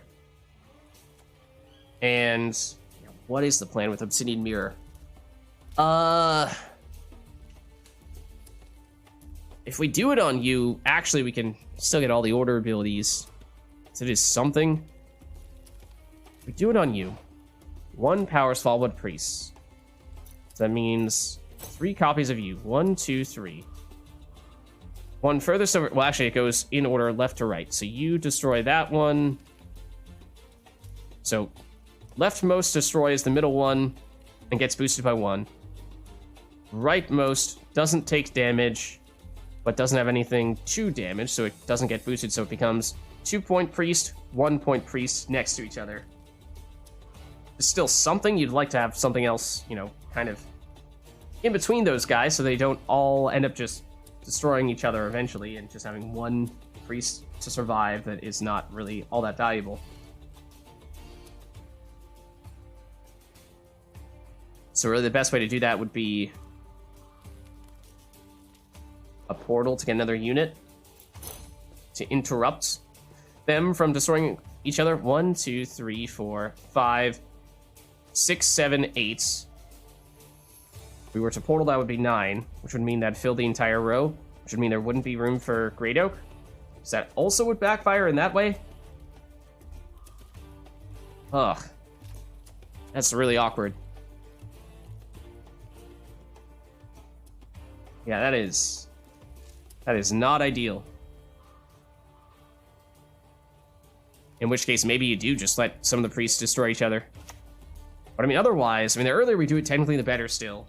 But I think we kind of have to on this turn. So what else are we going to do? I mean, yeah, you could go Berserker, but they have, I mean, yeah, otherwise it's Berserker, basically. But if we do Berserker, we want to do it in this row, and that means we're going to take damage from the Frost, which I don't really want to do. We have armor to tank it to a certain extent, but that means less damage, so that's why it's this. So again, you're going to destroy you. You're going to be a 2. You're going to get destroyed before you get the chance to do anything. You're going to survive, but you're not going to have anything to damage, so you're going to stay at a 1. So it's going to be 2 and 1 at the end of this turn.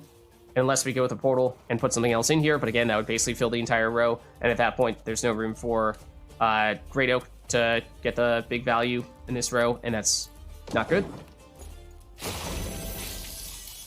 Or 3, rather than 2. And so now 1, 2, 3, 4, 5, 6, 7 means that we can, at this point, play something else in this row. So now we could still go with something like Dwarf Berserker, and then Great Oak is a finisher here still. So I think that's probably the plan. Use you so that this one does not get destroyed by you, and then this is still not going to get boosted until we play the Great Oak, but I think we have to live with that.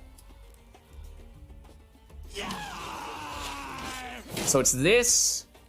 They're still doing a pretty decent job here in terms of outscoring us. We just don't have a lot of high power cards. Yes, we will get a lot when we do use all of our finishers, which we are waiting to use until the very end.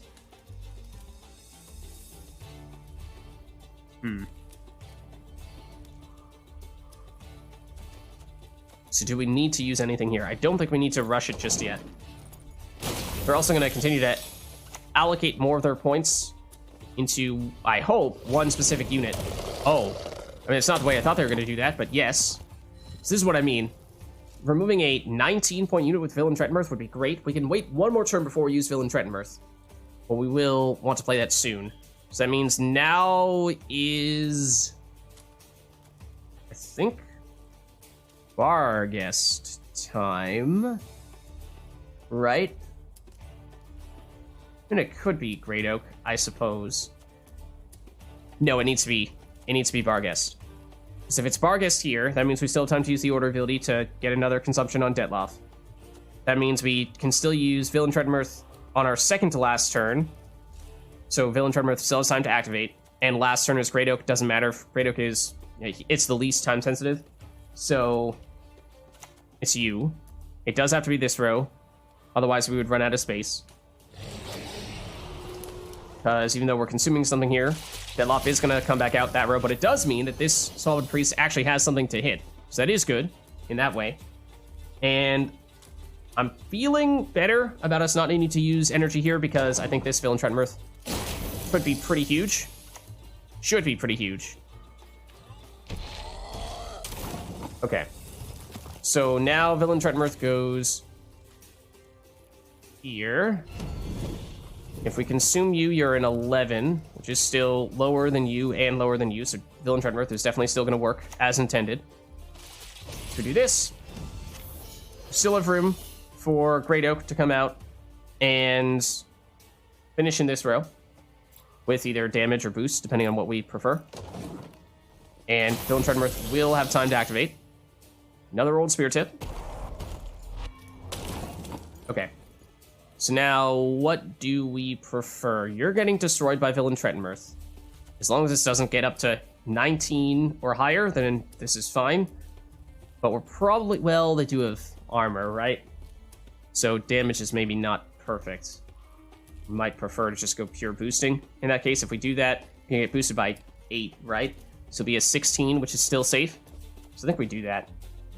Boost up on a number of cards to the right, so we go here.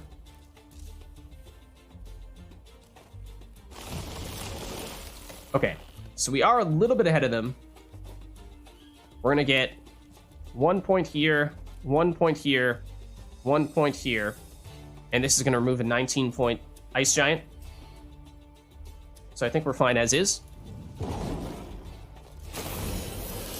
There it goes. Doesn't matter if they have Pugo. We have a big enough lead here, then we should definitely be fine. That was an interesting one. That was an interesting one. Just shows you how impactful those finishers are when used properly. We've had a lot of times where Villain Trenton Mirth was a hindrance, not a help. But when we do have the chance to use it as intended, then, I mean, that was a huge play this time around. Not a big fan of Lonely Champion. Destroy all other units on this row and boost self by the sum of their power. It has immunity, so our opponent can't target it. But, I mean, there's some situations in which I'm thinking of, like, the guy who creates the copies of our units. If we could then destroy those cards and absorb their power and make it so that they can't create a copy of them, it's potentially a workaround, but that's a pretty niche situation. Otherwise, it's removing Okfist, which I'm not sure we've played once. We had concerns at the time about how that damage when our opponents start with armor is maybe not going to be all that meaningful. But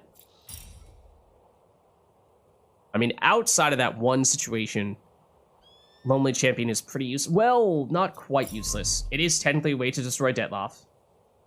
So there is that. It is a way in which to destroy the Herald's pals. Although usually Herald can do that by himself. Would be a way if Villain Treadmirth is going to backfire to destroy Villain Treadmirth. But no, that's hopefully not much of a factor either. Yeah, it's pretty much just a specific matchup where we would maybe want this. I think we might be removing Ockfist.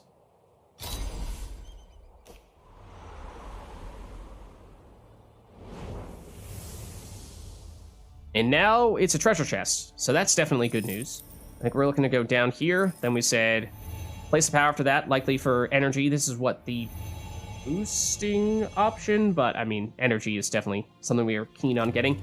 Battle here, and then another place of power after that. And this could be energy, or it could be remove a card if we're doing really well from an energy standpoint. Then one battle, energy, same story. Events, battle, boss is the path. Our previous treasure was not great, so we're hoping for something a little more useful here. We have been able to use it a bit, but Girdle of Giant Strength, well, is potentially amazing if we had a way of consistently consuming Detloff and didn't have the risk of Villain Treadmirth backfiring. But, okay, I mean, sure. High upside, but does still have the potential to backfire. Now we go place of power. And this one, yeah, would be upgrade or gain 20 energy, but I think we're going to gain 20 energy. That's a much safer approach.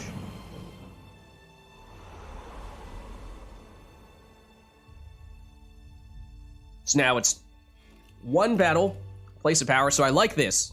We can be pretty aggressive with our energy usage in these battles because we have the confidence knowing we can go into a place of power and restore energy if needed in both these cases. So we can be somewhat aggressive. Is this? Wait, hold on. This guy is tough. I remember. Oh, he's the assimilate guy. Play the bottom card from your opponent's deck. So he has a bunch of cards that get boosted when he plays a card from our deck, and then he plays a card from our deck every 3 turns. So we want to make sure we have our best cards in hand. Otherwise, if he steals them, obviously that could backfire on us big time. So we do have some good stuff here. Great Oak is potentially quite big. Obsidian Mirror can help set up Great Oak, and if we have something like Botchling could be the target of it. Even Mantlet could potentially be the target of it. Barghest does not yet have something to consume, but obviously if we get Detloff, then we would like to have Barghest in hand. I guess Barghest by itself is not really worth it. Yes, you're an engine. We saw Obsidian Mirror with you last time. It was a little bit questionable, but we sort of made it work. I mean, combining this with Mantlet to give armor to some of our own units so that you aren't actually damaging us, it's maybe kind of okay, but I'm still not loving it. And it is Villain Treadmirth, okay, and we end up getting Swallowed Priest anyway.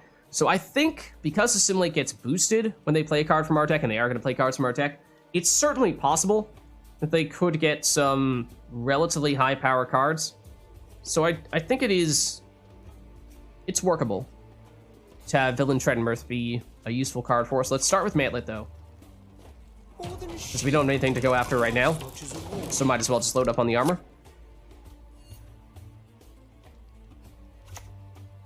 So there's an Assimilate card. And they stole Barghest, okay. So, I mean, if you consume your... Yes, if you consume your Assimilate, it's actually really useful for us.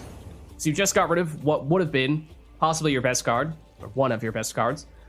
You have 10 power right now, so Villain Treadmirth obviously could work, but I mean, if they're going to consume with this Barghest on the next turn anyway, then we might wait and see. I mean, and again, Villain Treadmirth takes a couple turns before it activates anyway.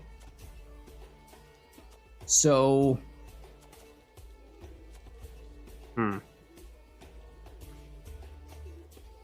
I think we don't really want to use you, because that means we're damaging a card that we're probably about to destroy anyway. We don't want to use you on the Mantlet because we want to have armor on the Mantlet, otherwise we've reduced the value of how much armor it's giving us in the future. We could play you elsewhere, just deliberately wait a turn before using you. That might be what we end up doing. Oak Critters, again, bleed on a card that we're going to remove is not really much in the way of additional value. Obsidian Mirror we could use to get extra Mantlets. It means more armor in the future, which is not direct points that we're getting there, but maybe somewhat helpful. Great Oak, way too early, not helpful. Villain Treadmirth, a little preemptive, but technically not out of the question. I think we take our chances a little bit here, and we go Svalbard Priest without having anything to go after, at least not immediately. But you're going to have extra armor from the Mantlet, so it's going to be hard for them to get rid of it altogether here. I don't remember what else this guy has. Glynis is huge, except they consumed her. Oh, man. I did not expect them to sabotage themselves to this extent. It is kind of hilarious. They just... I also... What was her line? There's no shame in fear immediately gets consumed by her own ally. So these were both very powerful cards that they destroyed. So I think what we'll do here is, I mean, this is likely to be the thing that will destroy with Villain Treadmirth, but we could still wait a little bit. What if we go Xavier now, and we will put you next to Svalbard Priest. You'll gain 2 armor because you'll get that from the Mantlet, so even after taking the damage from Svalbard Priest, you'll still have armor. And then it's going to say then we go Obsidian Mirror. That means there's going to be 1 turn in which you technically are not going to have armor, but we might just live with that. There's the armor.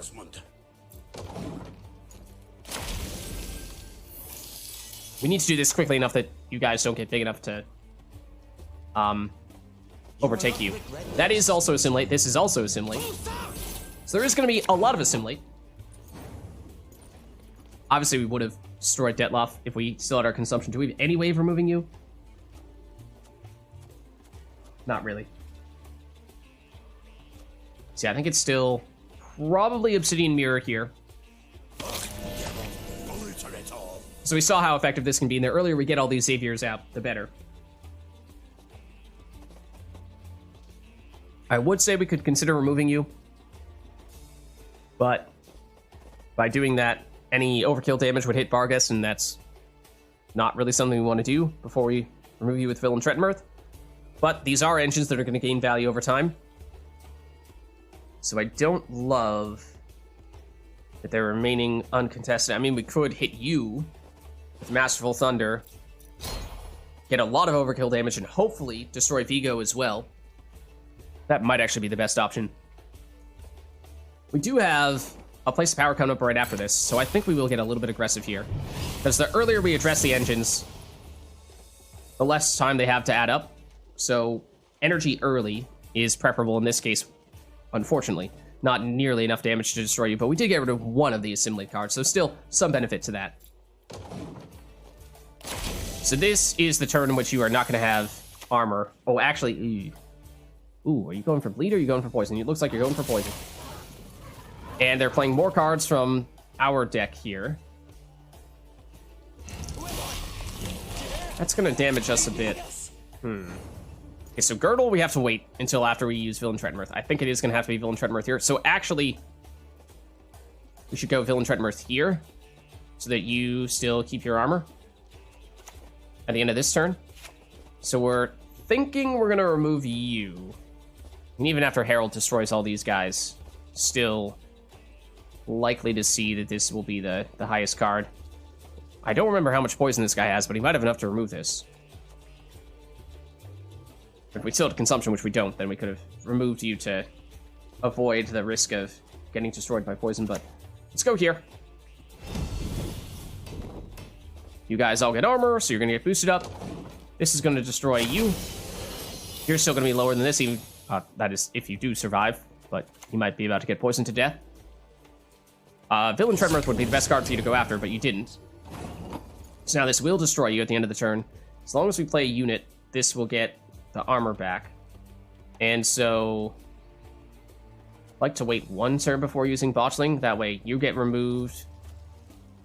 And we, yeah, what if we...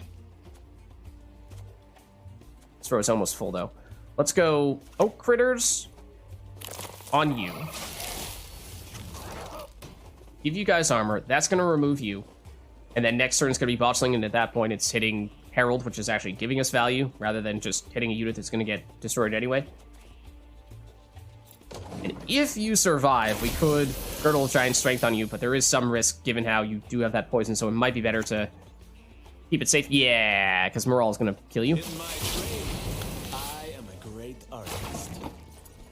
Okay, so now it is botchling. Now we do want to play botchling. And now we don't need to worry about how many points we have on our units because Villain Treadmirth has already done its thing. So we can use Girdle Giant Strength whenever. So we do this. We do want to row stack a little bit more because we still have Great Oak. And unfortunately, they did hit Mantlet, so that means that we're not getting quite as much armor anymore. But the big thing was just to get the armor on these Saviors so they could get going. So yeah, it is very likely this is going to be the one that we double, but I mean, if they have more poison, which they have at least some of with Morale, they have more of, then that is still an issue. We're still playing cards from our deck as well, of course. And they will, what, get one more of those? Okay, so let's see. If we were to keep you as is, you're hitting Herald. That's 1 point per turn, no armor, so no issue. If we flip you, you're boosting this Oak Critters. Doesn't really matter that much. So I'm thinking at this point it's going to be Detloff, Melee Row, just to fill the Melee Row a little bit more in preparation for a bigger Great Oak. And Great Oak could be the card that we use Girdle Giant Strength on if we just go for the pure boost on Great Oak. That might be the plan, to tell you the truth. Okay. And we were looking really good until they started removing stuff with poison. We had a pretty big lead. Now, these guys are still going to get boosted up every turn, so that is good. We have one fewer Savior now. So don't think we need to be spending energy just yet. I like to improvise. Okay. So now it would be Great Oak. We could use that to destroy our Taurus Vigo. That is probably worth doing. Because that way we're shutting down their Assimilate engine. So at least doing that. But otherwise, getting all the boosts. So that would mean what? Damage enemy unit by the number of cards to the left. So we want one card to the left of you. We put you in between these two. Take out Vigo and the rest is turning into boosts. And then if you get poisoned this turn, we won't use it on you. We'll use it on, I guess, a Xavier. But we certainly would like to use Girdle Giant Strength. We just don't want there to be one super highly boosted card that is an obvious poison removal target, and they have plenty of time to use that poison removal. So that's the potential concern. Still hitting Herald, so we're fine leaving that as is. Yeah, so we can't do this. Except for some reason you went after Xavier?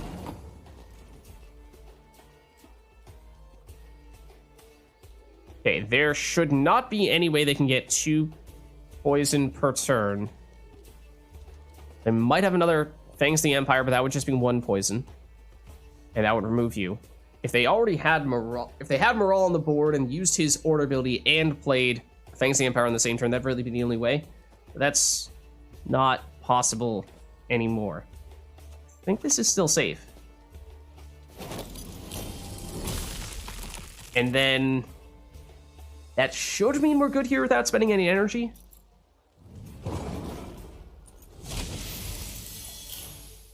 But they'll use leader ability and they will play this last card as Bribery, which I don't think they can get anything all that good. Bargus is not a huge deal. And that's not a good card either. So we'll be fine. We'll be fine.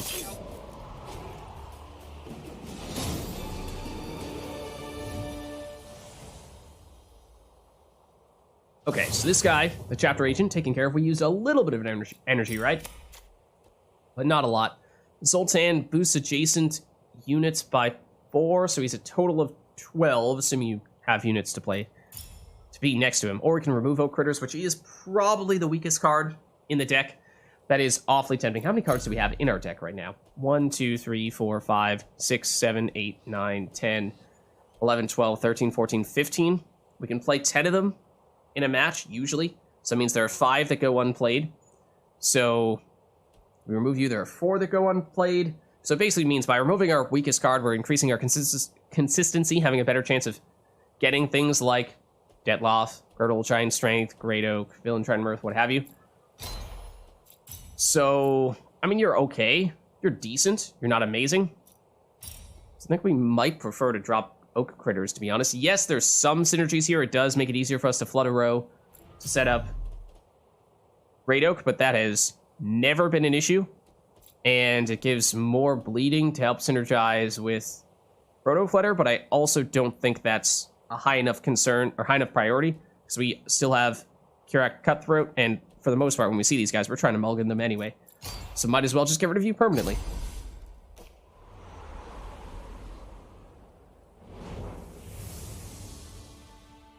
Okay, so now we can go over here, and we did not use much energy last time, so for what it's worth, if we are to restore energy here, we're almost going to cap ourselves out. Slightly less than that, but it means we could potentially consider removing a card, in which case we could remove that Cutthroat, which is probably our next weakest card. But then, after this, we have one more battle, then we have a Place of Power after that.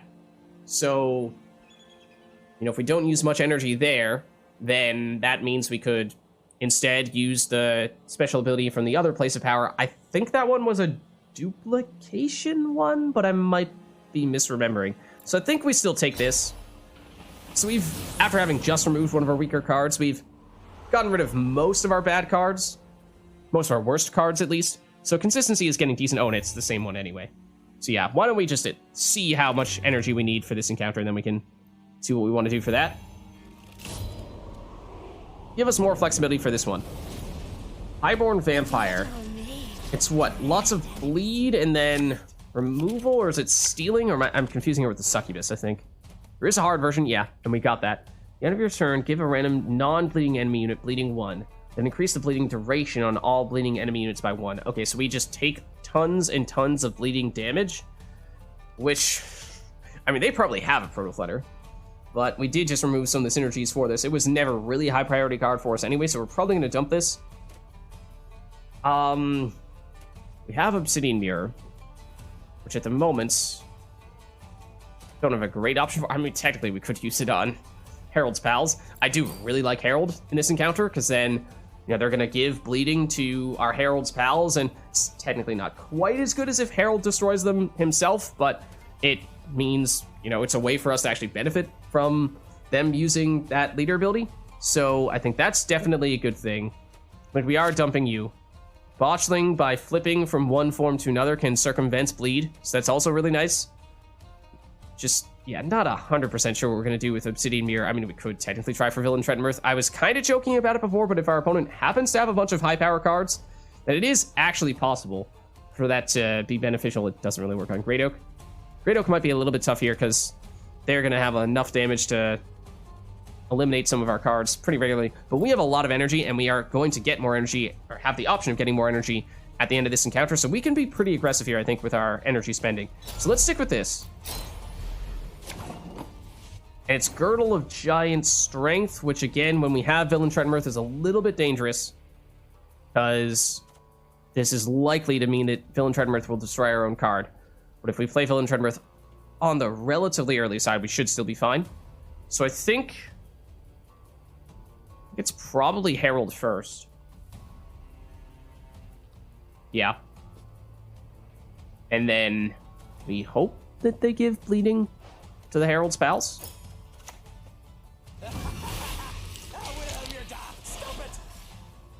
And just gonna go with a little boost on Herald. So as I was saying, we'd like for him to be the one to destroy these. But if he does get immediately answered, then, you know, obviously that's not possible. So just keep him a little bit more out of removal range. That's gonna be huge if we let that stick, because of all the bleed. So yes, they gave bleed to a card that we could just destroy it altogether right now and still deal damage and whatnot. So I think what we'll do here, we'll do this, and then we'll use another leader ability charge to Masterful Thunder, because once again, this is an engine, much like we saw with the Assimilate cards in the previous encounter, where the quicker we destroy it, the more we shut them down, the more points we deny, and the longer we wait, the more difficult it is to get rid of it. So definitely the earlier the better, unless we just say this is going to become humongous. So it actually would be a really good Villain Treadmirth target. You know, maybe that is our answer. Maybe that is our answer. Yeah, I think we do that. They have... Do they have, I'm forgetting what his first name is, but, Van Morlehem. The one that, destroys a unit that has a status on it.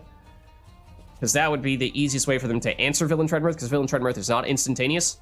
That's the biggest risk to us relying that heavily on Villain Treadmirth, but maybe we can still give it a shot. So let's go, Xavier. Could we fare under King Desmond? To get armor and boost on him as quickly as possible. He's not going to get armor unless and until we use Portal on this turn, which I think we'll pass on that for now. We do this, damage you, which does mean it's, you know, it's enticing, it's tempting to go this route. It's what, a 50-50 chance of us destroying you altogether? I mean, that is very tempting. That is still very tempting. If we don't destroy you, I mean, we could go for early Great Oak even for damage.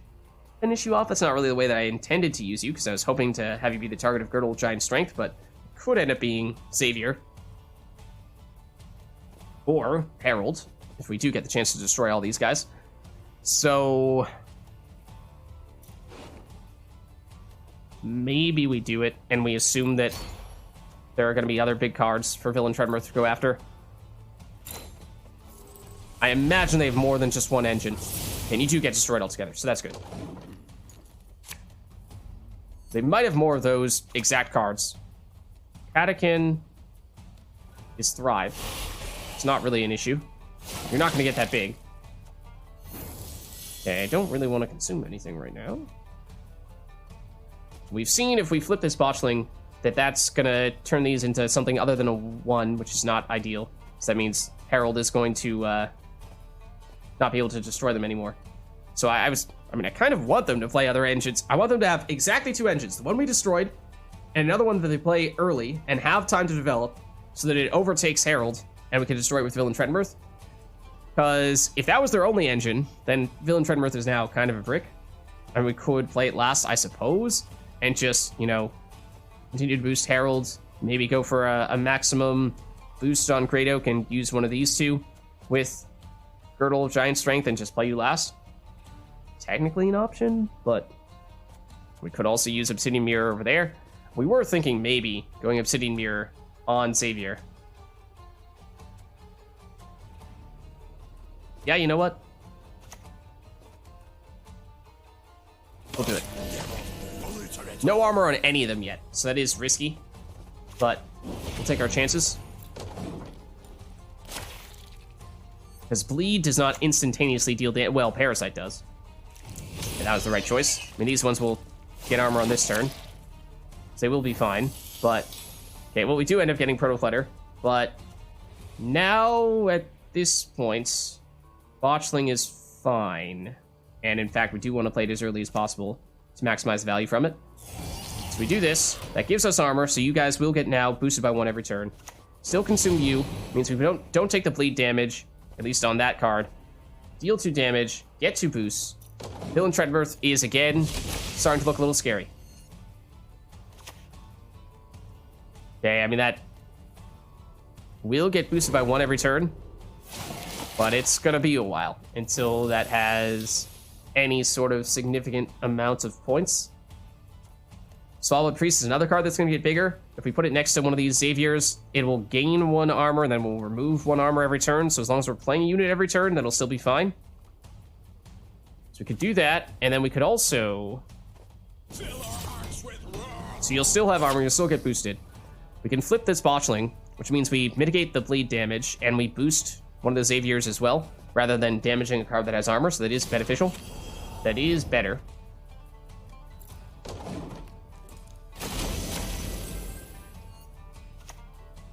Okay, Oriana could become huge. Okay, so this is going to be their biggest engine, one that we could potentially shut down Villain Treadmirth, because she gets boosted by the number of bleeding cards.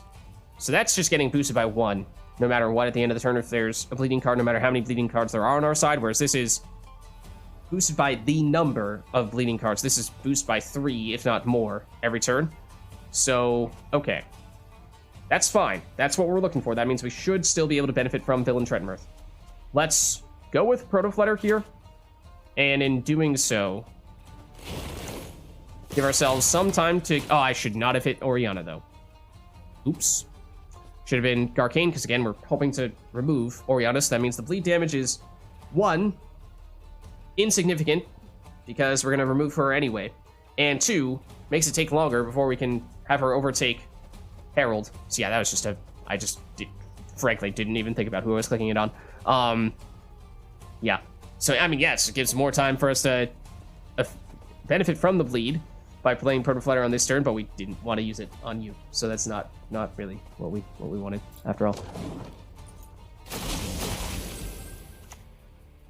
Okay, ooh, lock. On who? Okay. Alright. You're up to 10, which actually does mean you're the biggest card now, so that would have been another way for them to shut down Villain Trentonmirth. So the thing that I'm most concerned about is it Vincent Van Morlehem? Yeah, it's Vincent Van Morlehem, the one that removes any card that has a status, regardless of how many points it has. So that would be bad on Herald, because we'd lose a 9, soon to be 8-point body. It would be bad on Villain Trentonmirth if we've not yet activated Villain Trentonmirth, so that's also a concern. We can also remove bleed by consumption for what it's worth, and Herald does not have anything that he needs to destroy anymore. I mean, there's a chance that, especially now that this has taken some bleed damage and Svalbard Priest is going to continue to damage it, it's not going to get boosted anymore now that it's been locked. This could be something that Herald could destroy eventually for some additional value. So maybe we wait, but I mean, otherwise 1, 2, 3, 4, 5, 6, 7. It's not quite a fully powered Great Oak. It is not enough. I mean, we can't get enough damage to remove this Garcane. I'd have been able to if we put the bleed on you instead. Hopefully, I swear, if that's the difference maker, I'm gonna be mad at myself, really mad at myself for that. But hopefully, it's just a small little blip that doesn't make much of a difference. So, does it have to be Great Oak? Because if we use Barghest, we're weakening Great Oak is the downside. It might still be Great Oak here. And over here would be maximum boostage. We might still do. So although that is potentially risky, could get answered by... Oh, wait. When you are still going to be the biggest card if we do that, and that means maybe Villain Trentonmirth would destroy you. Ugh. Rose! Same with Consuming Herald. Or this Vincent. Maybe we consume that Vincent here. Put you here since you have armor when we play... Or no, you won't have armor when we play you. You do not have the mantlet, so used to it now. But, okay, we're reducing the number of cards in that row slightly. You will still gain armor every turn, or likely gain armor every turn. You have 4 armor right now, so we should be fine. Villain Trentonmirth either needs to be this turn or next turn. There is Vincent. Okay. So with him gone, everything is much, much safer now. Alright, so now we go... Probably Villain Trentonmirth. Before we do anything else.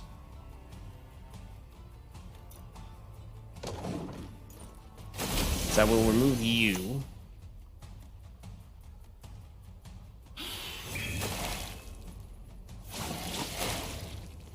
Yep, so you're 15. So that'll be good value on Villain Trentonmirth. Means we don't consume yet. And it means we need to be careful with Great Oak. We can't get too aggressive with the boosting. 1, 2, 3, 4, 5, 6. Which means at most you're a 14, which is still slightly less than you. So we could still go maximum boostage here. Then that gives us options for Girdle Giant Strength on our last turn.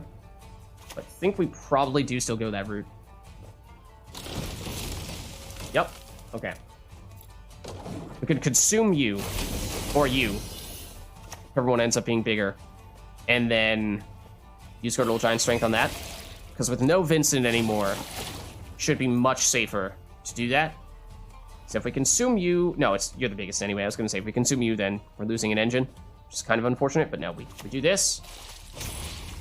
So normally you'd be a little bit cautious. About putting this much, investing this much in one card, which is why when we were doing the 1,000-point run, that was kind of a meme and not really us trying or doing everything to maximize our chances of winning. So we could spend more energy here if we'd like to. We have a huge lead, but if we're concerned about, if they have anything to answer Vargas, which I don't think they do, then that would be an issue, of course. Don't have that many points on their side of the board, though. And we are potentially going to have the chance to get back energy next after this encounter anyway. It would be 20, which means get us up to 83, but we max at 75, so it's overkill. So if we are thinking that we're going to get energy there, then we might as well use energy here. I think that is the case, because otherwise it's remove a card from our deck, and I just don't... I mean, yes, there's at least one card we could move, but I don't think that's amazing value for us.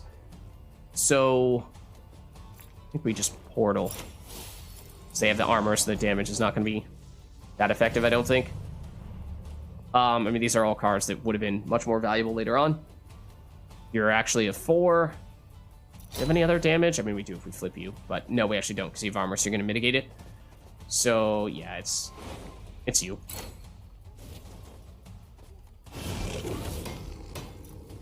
Okay. Should be good. Should be good. It would take a ridiculous play here. Even with Morkvarg Heart of Terror, I'm still not sure that would be enough for them. So that's another hard enemy down.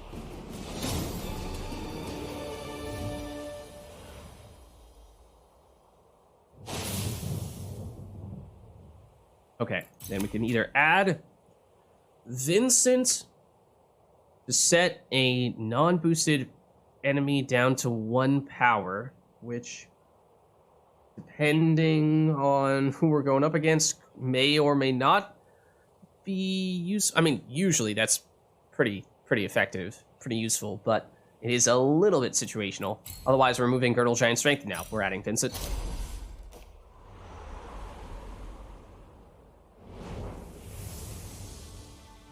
So, did we have to use energy at the end of that encounter? No, not really, but I anticipated we were probably going to restore energy here rather than remove a card. And so, when we go here, that is probably what we'll proceed to do. Otherwise, it was going to be remove a card. If we had not spent that energy, then maybe we would have felt a little bit better about at least considering removing a card, but at this point it would be what? You're at Cutthroat, which is pretty much our... I don't want to say our only bad card, but it is definitely a fair bit worse than anything else. Protoflutter will probably be the next one because we don't have a lot of setup for it, but our 2 bad cards work together. I think we're still gaining energy, though. Slight overkill still, but it's pretty much the perfect amount. And this boss does have the chance of removing energy, and we still have 1 event and 1 battle after this. So the event may cost energy, and the battle probably will. Take your best guess as to which route we ought to go. I mean, I don't know. Usually I feel like we go the northern, or the edge route, either the maximum northern route or the maximum southern route. So maybe we go middle this time. And what do we get here? It's ruins. Have we seen this? While passing the ruins of an old keep, you feel a faint magical energy radiating from the deep within its crumbling walls. Perhaps it's worth investigating. Investigate. Lose 5 energy, 10% chance of finding a treasure, or leave. Is this going to be another one where you can continue to spend more energy and increase the probability of you getting a treasure? Because I feel like we haven't seen this one. But it thematically seems quite similar in terms of the potential cost and potential benefit. I think at this point, it's probably too late. If we had gotten this just before the previous encounter, like if we got this just after the, or just before the battle with the vampire, and we'd be fine spending maybe a little bit of energy, or just after the battle with the vampire, we'd say, okay, well, we're about to likely restore energy anyway. But, we just restored our energy. We're not going to have a chance to get any energy back. So, obviously we over-restored, so it would have been... We had energy to spare before that encounter, but I think we just passed on this occasion. I am not thinking this is the right time to just go spending energy like crazy, because of course we have the boss battle coming up soon, and we have this final normal battle just before that.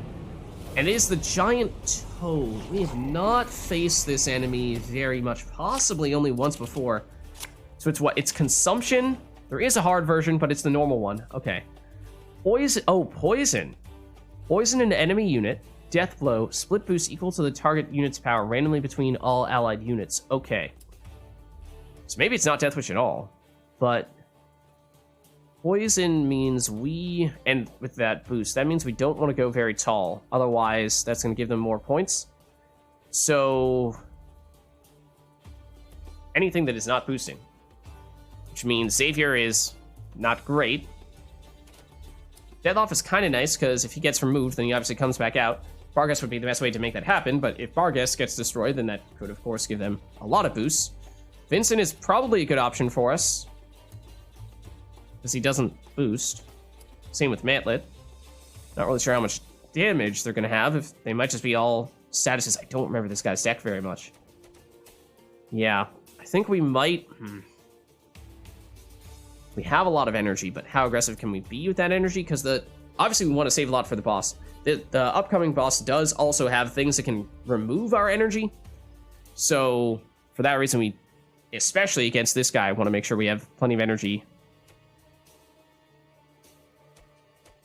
Is their ability reason enough to not go this route, or do we just do it, but try to do it at the end of the match, maybe when they're on... See if there's a good opportunity when they're on cooldown. Maybe we can sneak these guys through at the very end. It's a bit of a risk, but I think we'll give it a shot. It's another boosting card. That's not really what we're looking for. I think we'll still go Mantlet first to give everyone armor. And if it does get poisoned and removed, then, you know, it's not a boosting card, so, you know, it's 6 points. Like, okay, yeah, you're gonna immediately poison and remove it, sure. But will live. And actually, the removal came from the unit, not from their leader ability, so they did not get additional copies of it.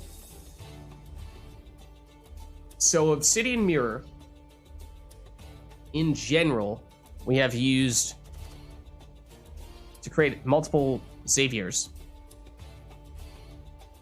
That would typically be just about the ideal situation.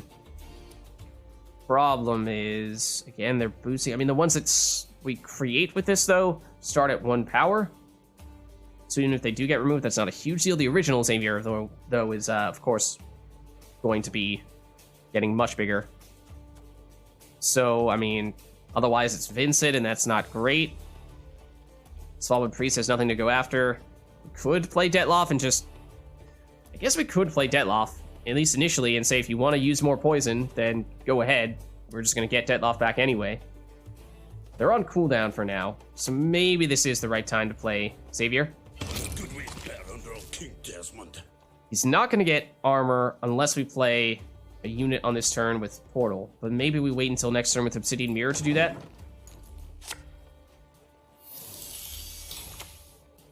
Yigern. Ooh. Very high base power. But if we can remove its armor, it gets destroyed altogether. Herald has some damage. Oh.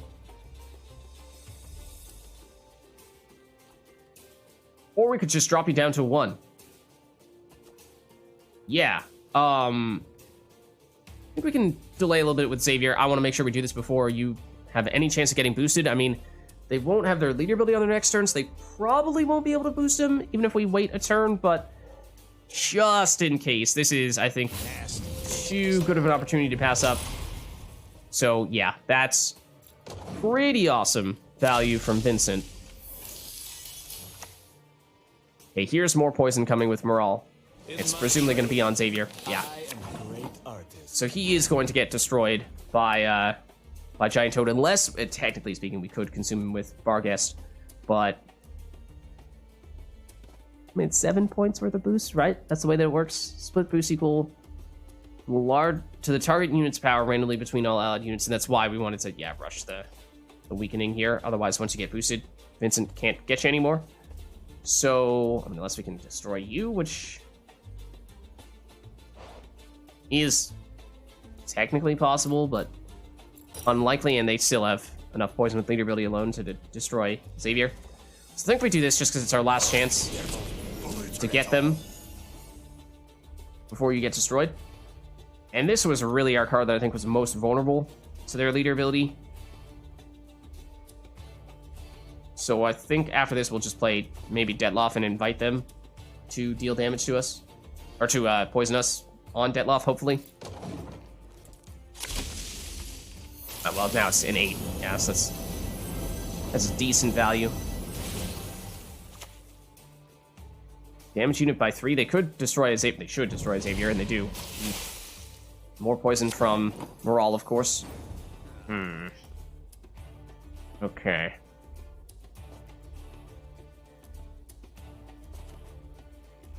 Damage and boost with Herald, but boosting again is a little bit dangerous. Same with Sawblood Priest. They are engines, though, so the earlier we get them out, the better, usually, but maybe not against this guy.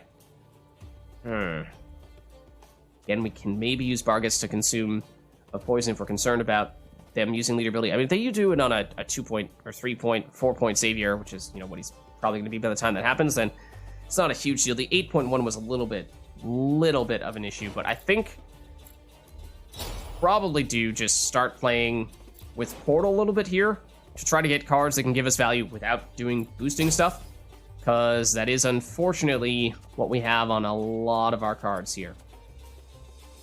And also eventually sets up Great Oak, which we could use for damage rather than for boosts. Haven't done that much, but that is a possibility.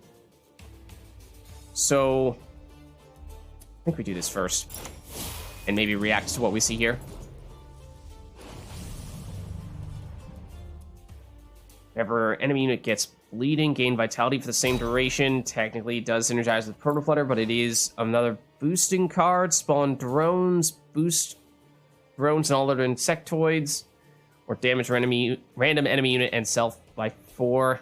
It's nothing that's great. I mean, Flutter can be good, but again, it's boosting, so it's not really what we're looking for here. The Rock's Behemoth at least is wide points rather than tall points. It spreads points across multiple cards, which is generally better against poison. So it's probably the direction we'd like to go, even if it's not that impressive.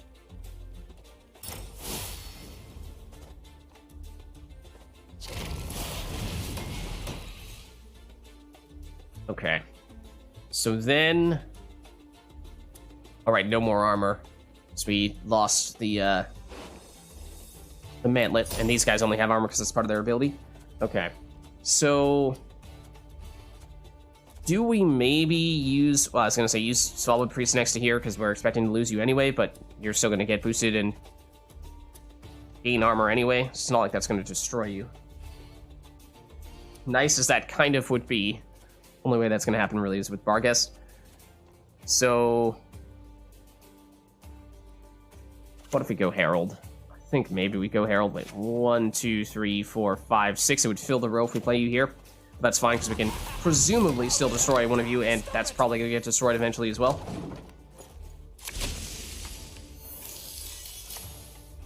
Sienna is kind of terrifying. I do so dreadfully miss my darling little sis. Because doubling the deployability, I imagine, would be on a poison unit? Poison deploy unit, kind of like the Fangs of the Empire that we've seen a lot of recently. So they'd poison and remove you and start the poison on somebody else. Probably Herald. Might mean this is a good time to use Detloff. Again, we have engines, but we don't really want to use them, unfortunately. Would potentially, once again, go with a leader ability here, but it makes me, I mean, they do have a lead right now, and it's only going to get bigger as they use their leader ability, so I think we do need to get more aggressive here. I think we do. Oh.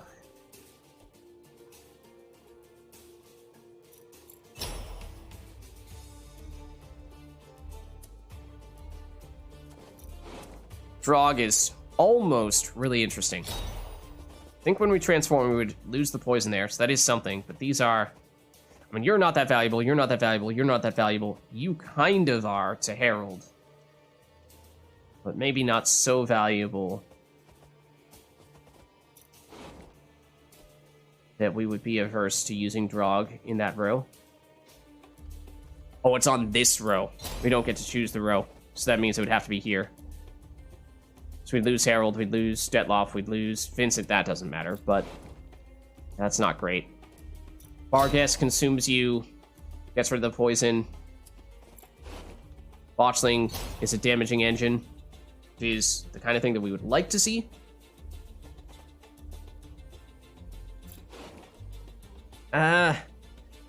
It's one of these two. They have a lot of armor. This does give them a taller unit to target. It's not easy. It's not easy, it's not obvious. Highest unit is you. Yes, we can do this. I guess we can do that. It is technically still possible to destroy you altogether if we remove your armor, but that's not really something we're making a point of prioritizing here. Have we played a card from our hand yet? Not even sure that we have. No, we have. Okay.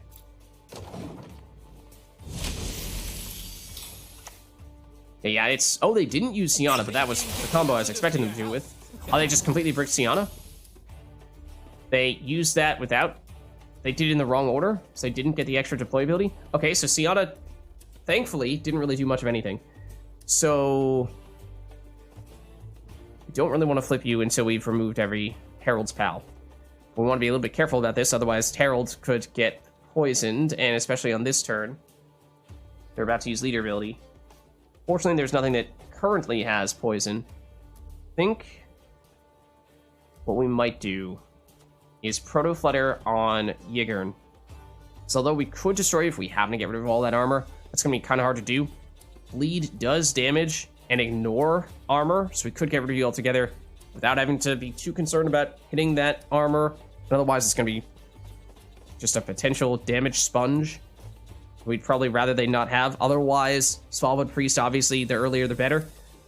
But maybe we take our chances now. Or do we wait one more turn until after that leader ability?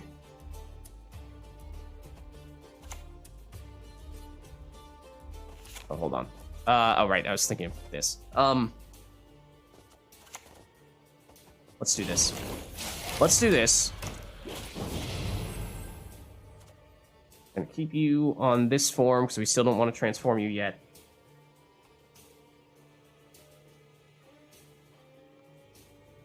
Not gonna use energy this turn, but next turn we very well may. It is poison, and they did do it in the right order this time to get the boost. Not as much as they got the last time they pulled that off, but they can only do that one more time before the end of the match, thankfully. And so now, that also was our best target for Svalbard Priest to go next to. I think that means we'll go Svalbard Priest next to Herald and just try to get this lower so that that's not as good of a target. Eventually, of course, Svalbard Priest will become a decent target. But this is a pretty suboptimal Priest at this point. We delayed him big time because we were concerned about them using their leader ability on him. But because we've been forced to play a bunch of things suboptimally, that has been the primary reason why we've had to rely so heavily on using spells that I very much would have preferred we not need to use. But, so we'd like to finish with Great Oak. Barghest is probably still just going to be to remove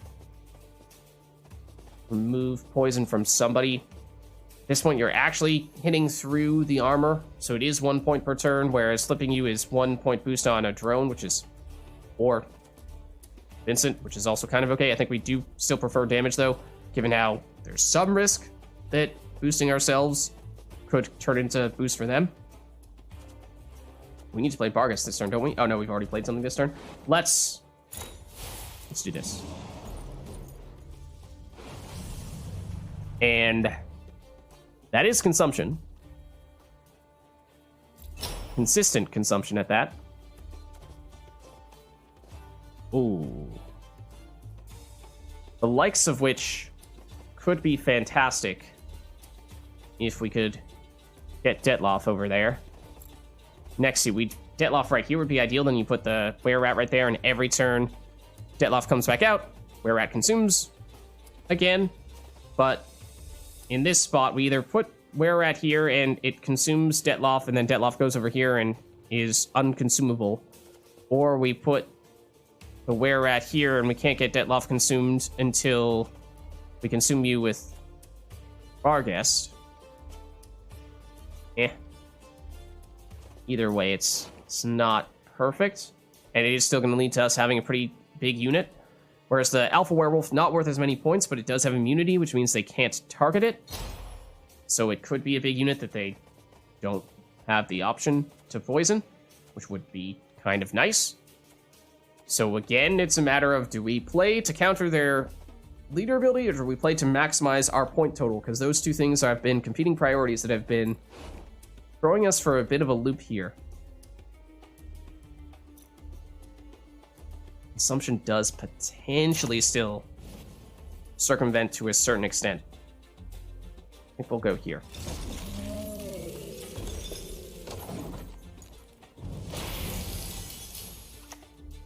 There's more poison. I'm curious to see who they do the poisoning on. It's Herald, because he's the highest card. So we're going to keep on damaging him with the Priest, or we could damage him or remove him with Barghest.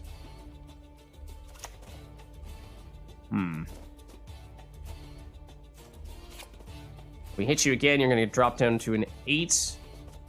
We could consume you now with Barghest, because you have the poison.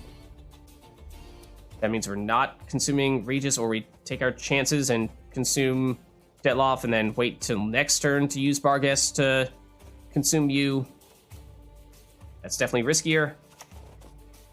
Either way, I think we are playing you here. It's just a matter of, is it you to be safer, and just about confirm they won't be able to at least remove you with poison, or do this to set up the Were-Rat more.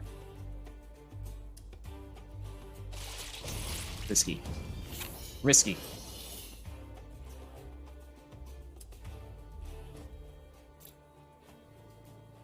You'll get consumed, you'll get boosted, you'll get summoned back out.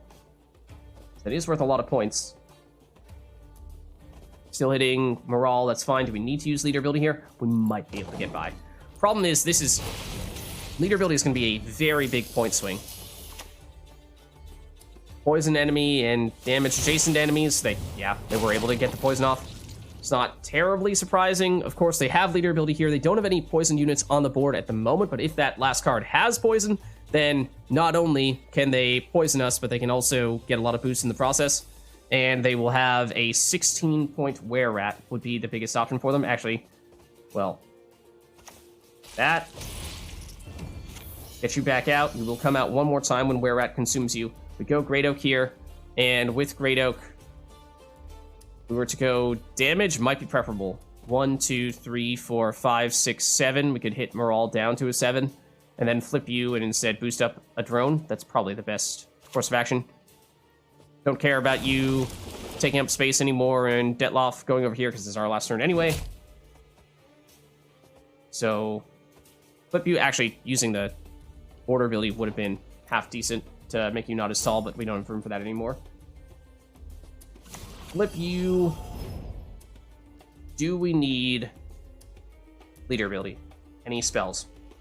We're gonna get, what, 5 more points at the end of this turn? 6 more points at the end of this turn? If they poison and remove you, it's minus 16 and plus 16. So it's a 32-point swing, which is just about the difference. So if you combine that with whatever card they're going to play here... Oh, man. I'm going to use a cleanse. That might be just enough to be the difference maker. Obviously, put it on a card that they are not about to poison. If they don't have any poison here in their hand, then it's not necessary, but I think we have to play a little bit safe, because... Oh, okay. They did it in the wrong order anyway. We're good. We're good. We're safe. Yes, they will remove. But we're still fine. Okay. That was certainly a lot trickier than it initially seemed like it would be. But bullet dodged. And we can either add Boat Builder's 7 base power and gives armor every turn. So it's functionally it's Mantlet with 1 more power, 1 less armor.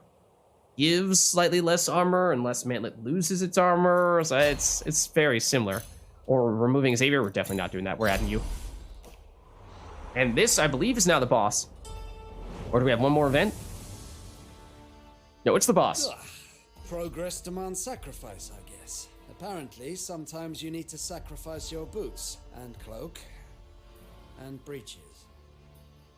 Okay, so 54 energy going into a fight against any other boss would probably be plenty. Against this boss, it could be a little bit low.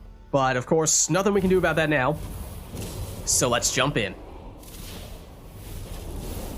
Normally, I would say the easiest boss, but does have some ways to remove energy. And I think the first few times we faced him, we zoomed through with relative ease, but the last time we faced him, for whatever reason, we found him much more difficult.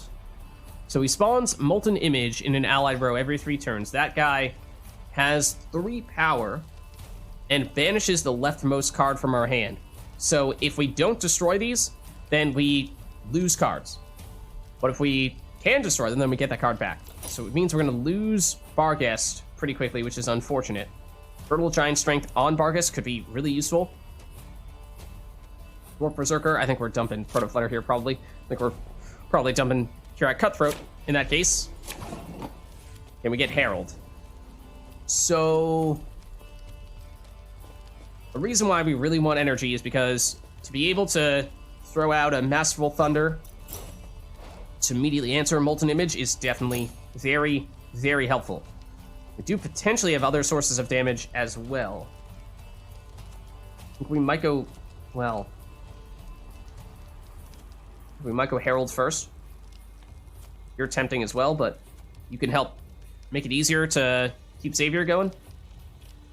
And Herald or Xavier could end up being the targets of Girdle's Giant Strength or Barghest.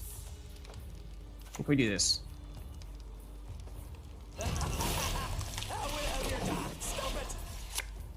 Might have wanted to boost him. You're gonna go down. Royce, I remember, is really strong. He's very different from multiplayer Gwent. Let's you and me have some fun. But if you're gonna destroy cards that we want to have destroyed anyway, how does this work? Whenever a unit on this row receives damage from any other source, damage it by 1. Okay. I mean, it does kind of seem like it's just going to facilitate destroying these Herald's pals. And from any source means if we destroy this, are we just going to immediately destroy everything else? That's kind of interesting. That might happen. And we do get Obsidian Mirror, and we have Xavier, so I think that's probably the combo we're looking for there. So I think we do this. Devil's polluter it all. This might destroy all the other Herald's pals. It does not. Okay, never mind. And your orders damage an enemy unit in a row with Wildfire by 1. Death blow, your opponent loses 3 energy. So on one hand, if they damage this, it's going to hurt them. So that's kind of nice. On the other hand, we lose energy, which is not nice. So I think what we'll do is we probably do go Masterful Thunder and go for once. We do want to hit you pretty quickly as well. But yeah, Roy's immediately down. Next turn, we'll go after you.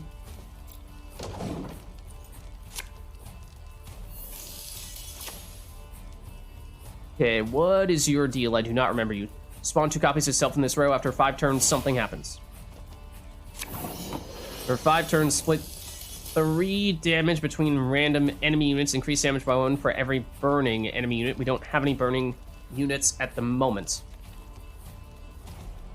So, I'd kind of like to go Obsidian Mirror here, just to get the armor on Xavier as quickly as possible, or rather get the extra copies of him as quickly as possible. But if this Savior doesn't have armor, the copies won't have armor either.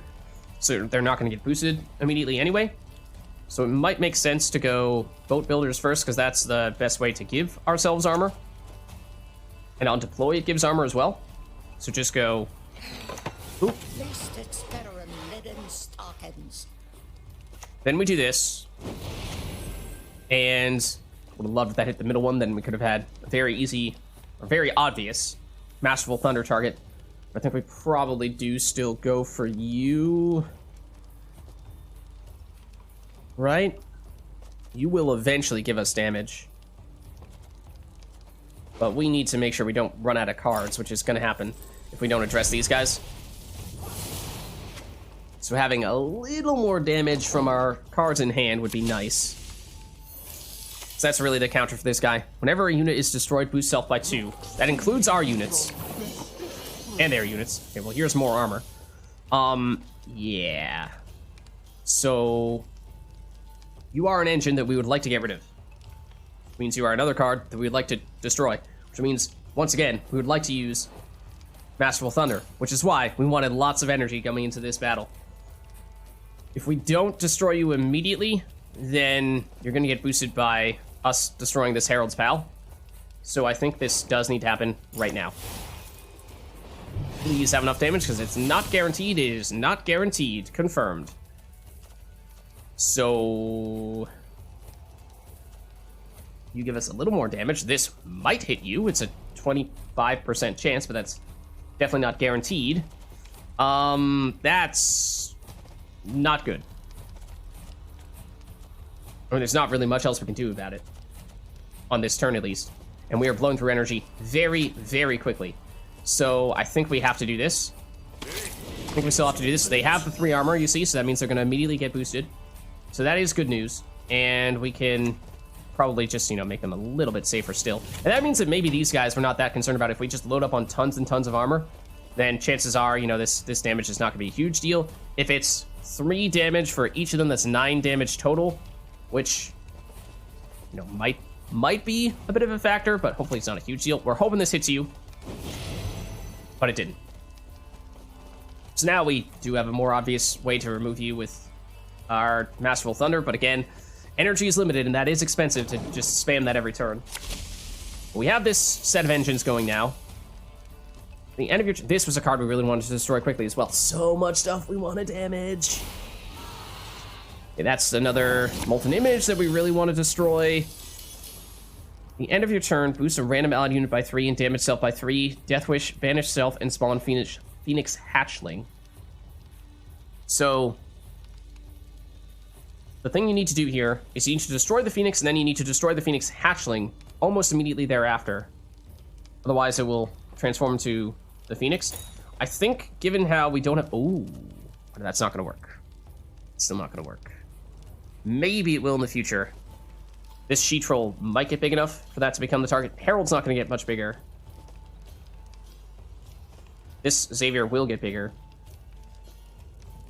We would normally like to play Svalbard Priest next. And that will get big as well. This does give us damage. Again, we would like to see relatively early, but...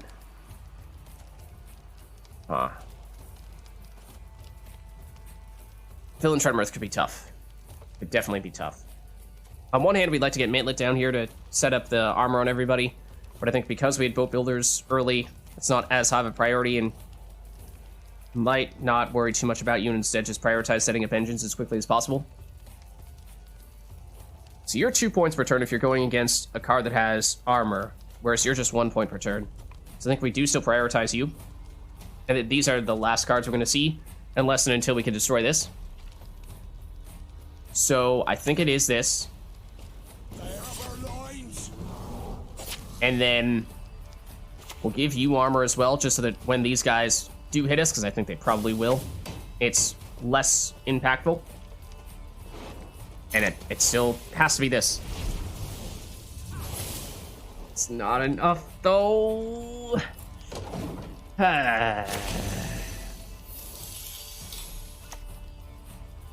Burn an enemy unit, cooldown 2. I don't think we're really going to be able to target you. Okay, so you're almost down. So we're going to thunder you and destroy, or we don't have targeted damage with anybody else. You are actually the highest unit right now. So Villain Treadmirth would work against you. Although you're going to become a 10, and then you're going to become an 11 on the turn the Villain Treadmirth activates, which means you're going to be tied at 11 apiece, which means we should not do that. The only way Villain Treadmirth works is if you get boosted up enough to become the highest unit. So I think we still need to prepare for that. We probably need to go Dwarf Berserker. We do not have a Great Oak, and we're not going to get a Great Oak. So that means we really shouldn't be row stacking all that much here. Because they do have some row... Well, yeah, we shouldn't be row stacking all that much. You do have armor, so we don't really need to add more. These guys, I think we're just accepting the fact that they're going to hit us. And we're relying on this armor to tank much of the damage. And Heralds, if you get hit, it's actually kind of fine. Well, I mean, you're still going to be the highest card, not you, in all likelihood. So it's not like that's going to affect Villain Treadmirth all that much. So we do this, and we do... This kind of stinks. It is super overkill, and they don't even have anything next to it, so we're not benefiting from the overkill damage. There's a chance that you happen to hit this, but it's just not something we can rely on here. So I think it... Well, is it time sensitive enough that it needs to happen on this turn? Or can we go after these guys and at least get rid of one of them? We are guaranteed to get rid of one of them. Possibly this one here. I don't think we'll have enough damage to destroy you. Maybe we can still go for that.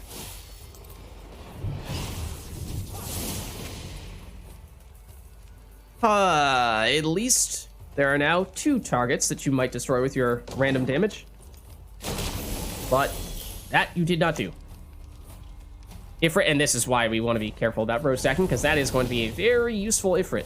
These are going to activate. Deal a lot of damage to, thankfully, our armored units, so it's not that impactful. And now, yes, the biggest unit is this Sheetroll, which means, remind me what fire does. At the end of the turn, damage unit with their status by 1. When burning unit is destroyed, burdens to chasing units. It's bleed, but bleed that spreads over to someone else. So we can wait 1 turn before Villain Treadmirth, and we can actually wait a little bit longer still if we destroy this on this turn.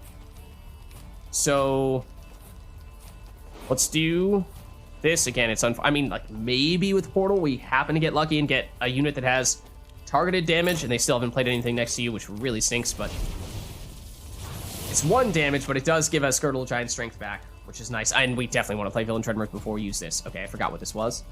So I think it is. It's probably Mantlet. It's probably Mantlet. And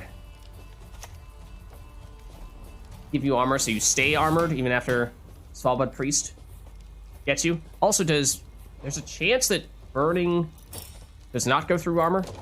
Not sure about that. It does not go through armor. Okay, oh, excuse me.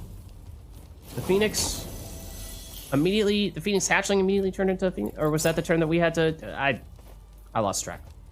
I might have been distracted by this guy and forgot that that was going to be our window for hitting the Phoenix hatchling. But now it needs to be Villain Treadmirth.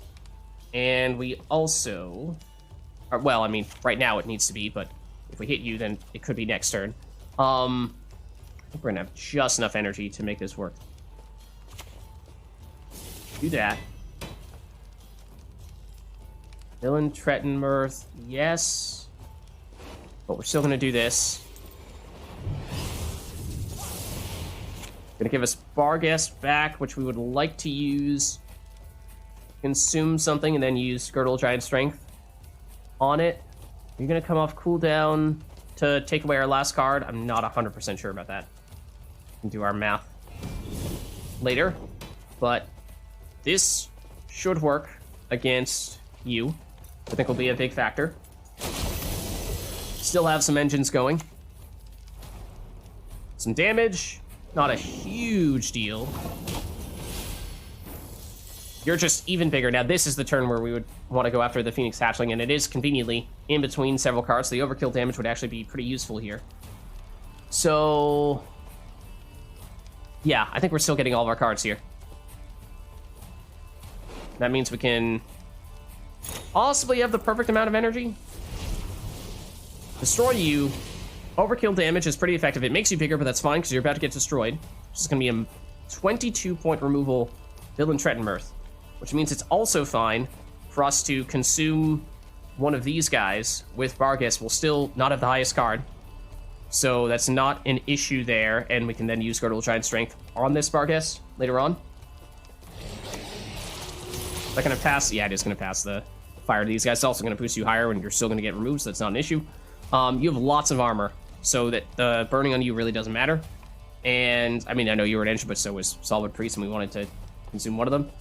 So, actually, we can consume another one on our next turn after Villain Trettenmirth activates and get an even bigger Girdle Giant Strength. Let's give armor to you since you have the burning. This is huge. Goodbye. We actually have a 1 point... Oh, remove energy? Darn. Okay, we won't use any energy in our last one, apparently. Also, I wish that you had kept on 1 power card for us. It's not the end of the world, because we do have a big lead here. And we can consume you for 12. It will pass... Well, I mean, you already have burning, so I guess that's not a big deal. And then we go Girdle Giant Strength on you for a big boost there. So I think that is the plan that we proceed with. Do that.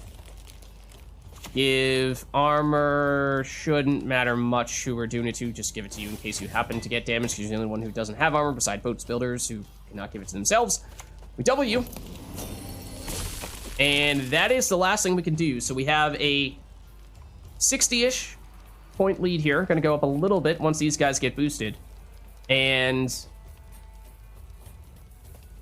oh, if we destroyed these, we would have gotten more energy, but I think they didn't show up until quite late, and we probably wouldn't have been able to do anything to them anyway. I'm thinking we're looking pretty good here. But just enough energy to do all the things we needed to do. Vandergriff, doesn't really matter. We'll take the win. So there is our first Master difficulty run complete. Nice. And with points to spare at that, although, as we were saying, it was a close margin because it was largely just a matter of how much energy did we have. Was it going to be enough? So, let's see. That's our second Chaos deck victory. So, I mean, I guess, like, maybe that was harder for that reason. Maybe it wasn't. Not entirely sure. We didn't really build around Detloff all that much. So, let's see. Other than that, apparently this is our highest score, probably because we increased the difficulty, right? So, that was one thing that I wanted to do, was make sure that we completed a run on at least expert difficulty. So that's great. That's another one we can check off the bucket list. That should progress the story further. But the question will still remain, all right, is that everything that we wanted to do in Rogue Mage, was just get a master difficulty run done? Or do we want to try to see the story all the way through? And I imagine, I don't know definitively, but I imagine because every time we get a story progression components, we unlock a new difficulty, and there's only one more difficulty after this, Grandmaster, I believe. I assume that means we're pretty close to finishing the story, so all these questions of, you know, do we just see it all the way through at this point? Or was this the last thing that we really wanted to do? Well, I think the stuff we unlocked, I think it starts here with Warhound. Unless, I think we already, yeah, we just had Boat Builders, so obviously we had this already. Warhound is a treasure. Deploy spawn copies of self on this row until the number of units in this row is equal to the number of units on the opposite row. So if your opponent is swarming, you can swarm with Warhound as well to counter it, but it is definitely a little bit niche because it depends what your opponent is doing. Then we also got Fallen Knight. Veil, whenever you spawn a unit on your side of the battlefield, boost self by 1 for each unit spawned, same as in multiplayer, just about. And I imagine that's Hive Mind then, would have to be, right? Imperial Manticore, if it gets destroyed, destroy the lowest power enemy unit. Another potential consumption target. Cauchet, Thrive. And whenever the Thrive is triggered, spawn in and trigger Larva on this row, which is another Thrive engine. So just absolutely insane Thrive scaling there. Then new potion, Hellfire Essence, add a random treasure to your deck. That's interesting. And that's also pretty randomized, pretty RNG-centric, but I mean, it could be amazing. Not sure if we'd opt to use it, but we're working toward Naglfar's crew spawn frost on an enemy row for 2 turns. At the end of the turn, if there is a row effect in the opposite row, boost self by 1. I imagine that's on Savage Fury. With Melusine in particular having more weather effects, that could be useful. Aridin also spawns frost, but increases the frost damage by 1 as well. And then lastly, Svanriga. If your opponent has 2 damaged units, then he boosts himself by 5, and we can't see his base power there. So I'm not entirely sure, because that's slightly different than the numbers there, at least, are slightly different than the multiplayer version, so not sure we can just assume it's the same. And then in the future, we have Masterful Portal. Create and play a 4-power copy of a unit in your deck. Okay. So it's actually the same energy cost as Portal. It's not necessarily better, despite having the Masterful name. It's more consistent than the normal Portal, but in some cases might have a less upside. So, like, do you get to choose any unit from your deck, or is it, you know, like, choose between 3 or something like that, as is sometimes the case when you see the create keyword?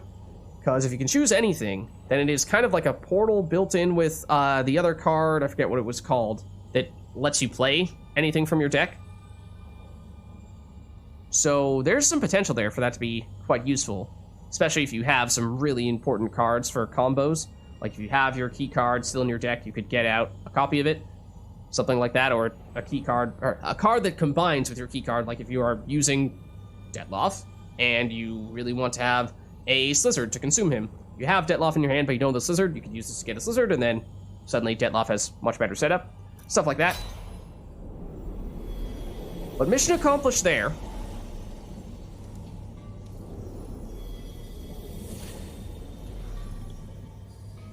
And because this was with our highest unlocked difficulty, it does mean we unlocked a mutagen. So if we do 2 more runs on master difficulty successfully, then we do progress the story, and there's a chance that that's the last one that we have to complete to quote-unquote finish the game, because again, there's only 1 more difficulty after this, so metagaming a little bit, trying to figure out, you know, what can we figure out from the number of difficulties remaining.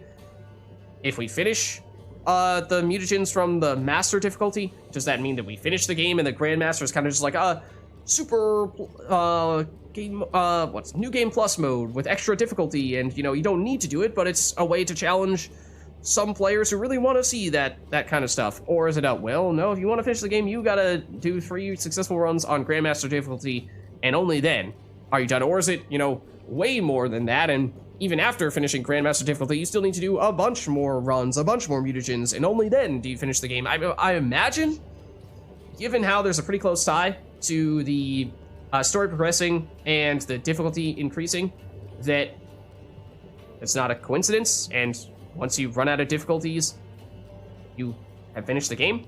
It's just a matter of, is the Grandmaster basically like a new game plus bonus difficulty kind of thing, or is it that's optional, or is it actually a necessity to finish the game? That I'm not sure about.